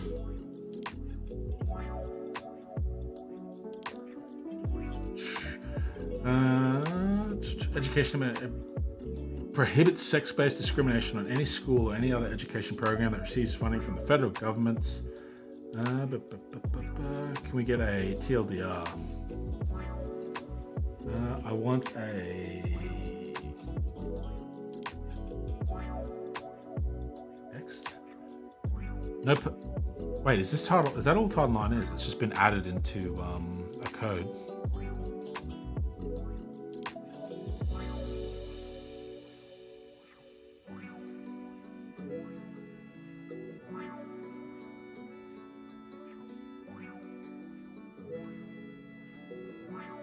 Interesting. They're even now going so far as to claim that it is sexual harassment to address someone by the wrong pronouns. So when you look at all of their actions, I think he's wrong. I think Tulsi here, I think he's got a bad take on that. I think he would be quite offended if I referred to him as him instead of her. Right? really what they're trying to do is to force us to comply. They're trying to force us to comply with this literal insanity by trying to regulate our speech and thought. So I'm pretty sure that if you went into public and you started swearing at people and just like being a complete piece of trash to someone else, like I'm sure if you went up to someone and you were just like dropping the C-bomb and you were dropping the F-bomb and all sorts of profanity, right? Offensive language, right? If you're using offensive language extensively and protractedly with people, when they explicitly asked you to not speak to them that way, that if you saw that happening, you would feel like, hey, that person probably has the right to not be victimized like that.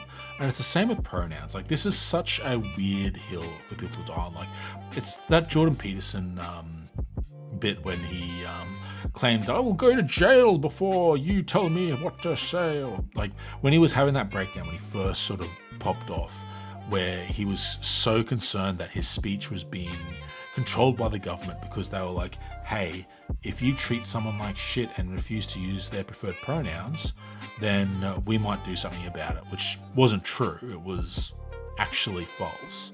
But I mean, come on, like, is that the law that like is just too much for you? Like to treat people with respect and to identify them as they seek to be identified? Is that...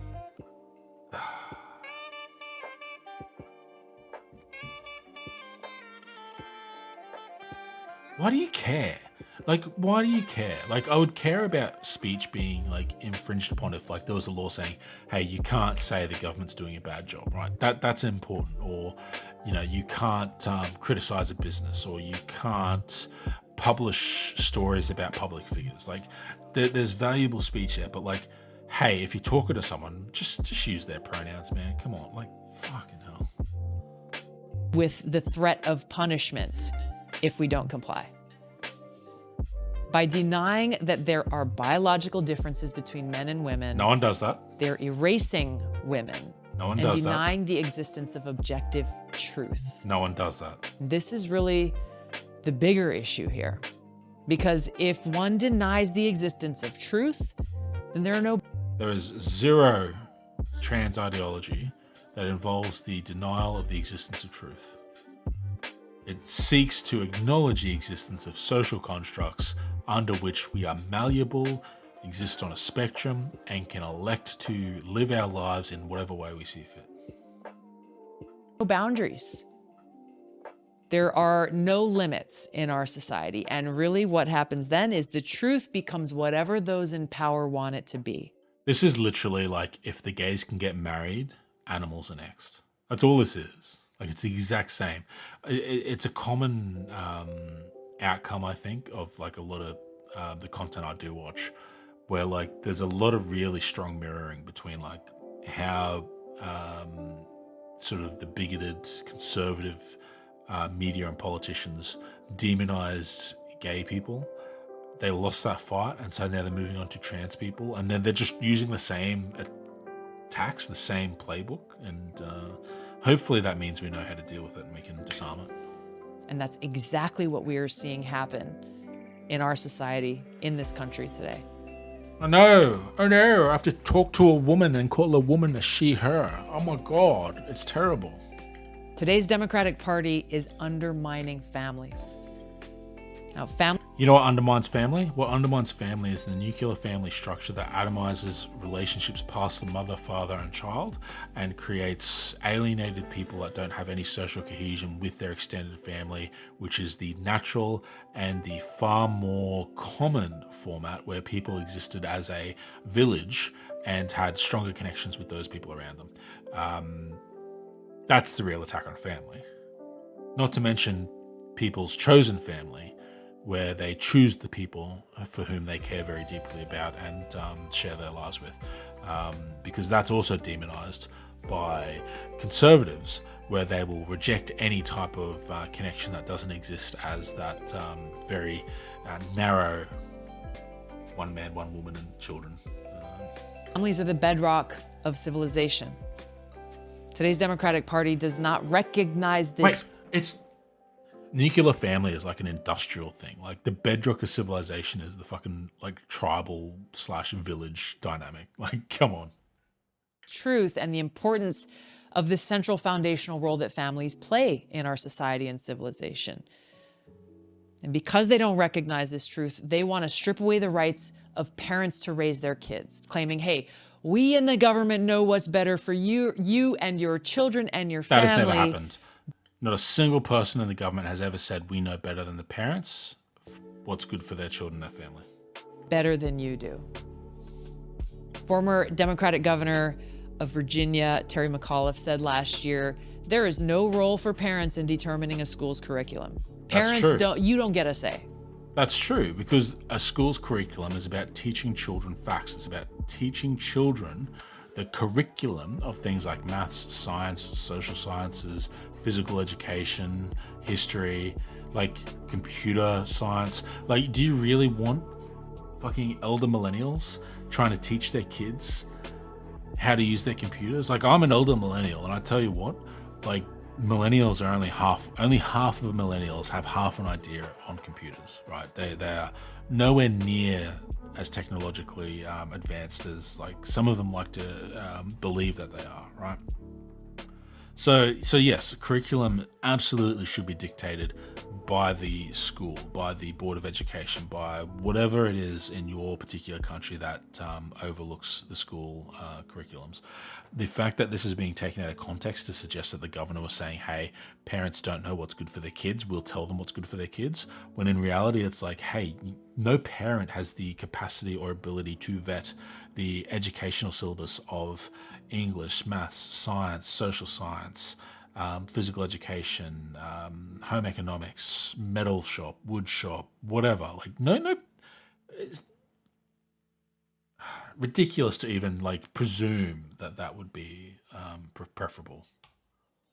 The largest teachers union in the country and one of the Democratic Party's biggest donors, the National Education Association, recently passed a resolution that endorses the teaching of critical race theory in classrooms across the country.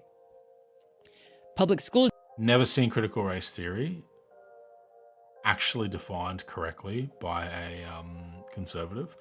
And again, every time I've seen someone look into these claims of like they're teaching critical race theory, they're teaching white kids to hate themselves, it turns out it is just teaching them the interaction between colonizing forces and the colonized forces, and how that plays out in the social structures that we see today, which I think is valuable for kids. I'm gonna be honest. I actually think that's good for them. If they feel bad about it, it's because they've got racist parents that probably aren't there to contextualize things for them at the time they're not at school, because they're not learning that self-hatred at school. They're learning it from their parents who are telling them that it's wrong that things are like this. School districts are implementing policies that sexualize kids as young as 5 or 6 years old. Taxpayer dollars are being used. Public school districts are implementing policies that sexualize kids as young as 5 or 6 years old. They don't.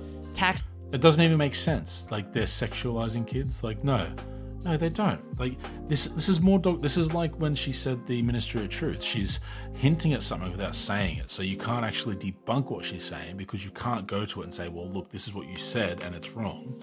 She's just gesturing at an idea that is ridiculous, and then you're left with nothing to grab onto. It's actually, in its way, it's genius, right? Because it means that I can't go, well, they're not sexualizing people, because here's the specifics and here's how you're wrong.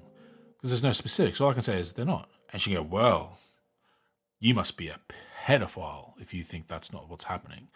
And the people that are in her camp, that support her, that are whipped up by media that tells them this is happening, will just sit there and nod and go, yeah, I'm glad Tulsi's on our side. I'm glad the Gabbard show is going to stand up for kids. Everyone wants to protect kids. Everyone wants to keep kids safe. Like, the idea that this is a partisan issue is just, I can't believe it's made it into the dialectic. That one party is pro.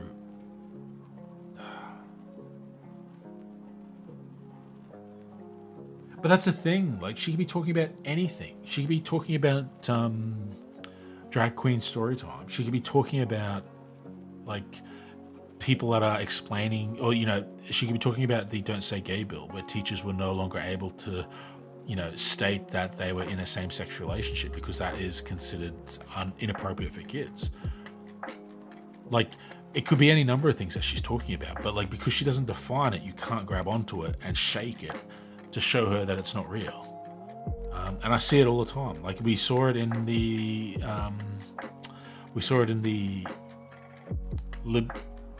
liberal hive mind videos as well. They're very non-specific 95% of the time, so you can never debunk them. There were people on Twitter that I used to follow that would post things that were conservative, and when you go, hey, well, that's a bit weird, like, or outright say, no, that's wrong, here is the study that proves that's wrong, that they will then get angry, or they'll say, oh, I didn't mean that, or it was a joke. Like, they always have ground that they can move back to so that you never get a win on them, because they are just lost. And I do mean that as well. Like, I think there are people that are so conservative, that they are so deeply ingrained in the ideology, that they are lost. Like, they are not people with whom you attempt to reason with the hopes that they come out of it. They're the people with whom you debate, talk, interact with, to make sure that you understand your positions and you understand why they're wrong. So that when you are talking to people that are more in the middle, you are better able to disarm their talking points, because when they say batshit crazy and stuff, there are people that won't know. They won't pick up the secret cabal as like a dog whistle for like Jewish bankers or Jewish globalists. Like, they won't know that language. But yeah, it's giving me a Taxpayer headache. dollars are being used to bring in drag strippers. Drag queens. Drag queens. See? Drag queens. Men wearing dresses. Like, drag queens. Like, fuck me. They're fabulous. Like, they're amazing. Like, they're spectacular costumes with a lot of imagination. Like, it's like the perfect thing to capture children's attention. It's the reason kids shows are full of color, loud, singing. Like, the idea that like people that dress outside of the gender norm is a sexual thing is on you. Like, I know it can be a sexual thing, but it's not always a sexual thing. Like, it's and encourage gender transition surgery in minors, all kept secret from their parents. Teachers not being allowed to talk to parents about what's going on with their children at school. It's bullshit. We have I just don't believe that. I'm not going to look up a source, but I do not believe that teachers are not allowed to talk to parents about their curriculum. Department of Health and Human Services Secretary Rachel Levine saying young children should be empowered to get gender affirmation treatment, which often involves puberty blockers, chemical castration, and irreversible surgeries. First one, yes. The last two, no. The first one's reversible. It delays puberty until they're old enough to make a choice, which is a good thing. It lets them make the choice when they're older and better informed about what they want and who they are. Which, man. That cause long-term harm to kids. Doesn't.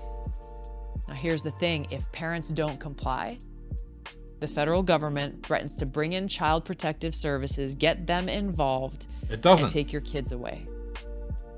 Oh my God. Families are the foundation of civilization, and if she had an example of that, she would have given an example. It's the same. Remember, she gave an example of the anti-abortion people that were arrested.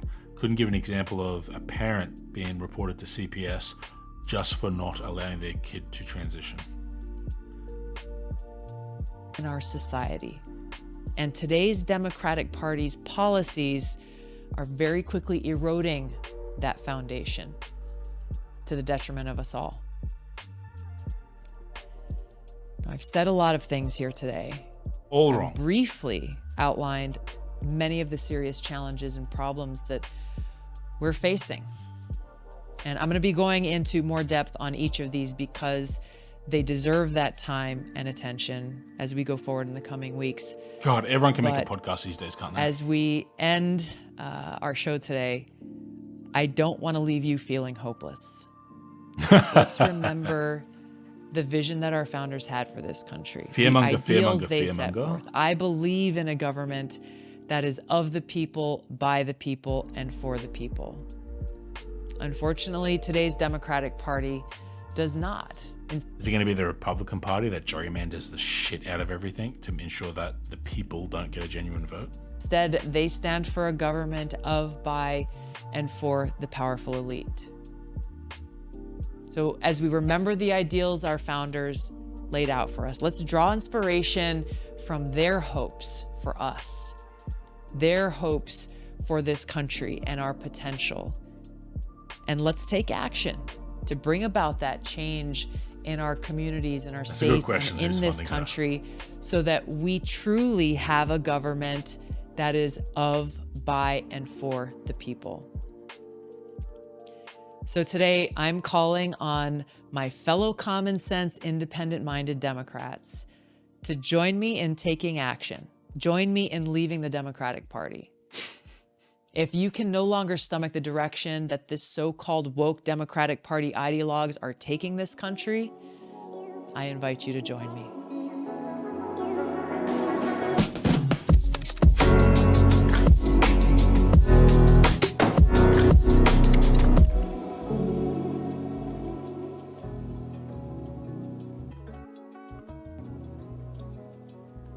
It's interesting that she doesn't actually outright talk about whether or not she's a Republican. Like clearly, every single thing that she spoke about was essentially the Republican position. So I don't think there's any genuine doubt about that. But it's curious that she didn't outright say it. But hey. She can do whatever she wants to do. That was interesting. Very, very interesting. I think that I don't know. I don't know if she's going to be the next Dave Rubin or Steven Crowder or Ben Shapiro. I think that's probably what she's going for. God, I wish I could. I wish I could find out if she was being close enough.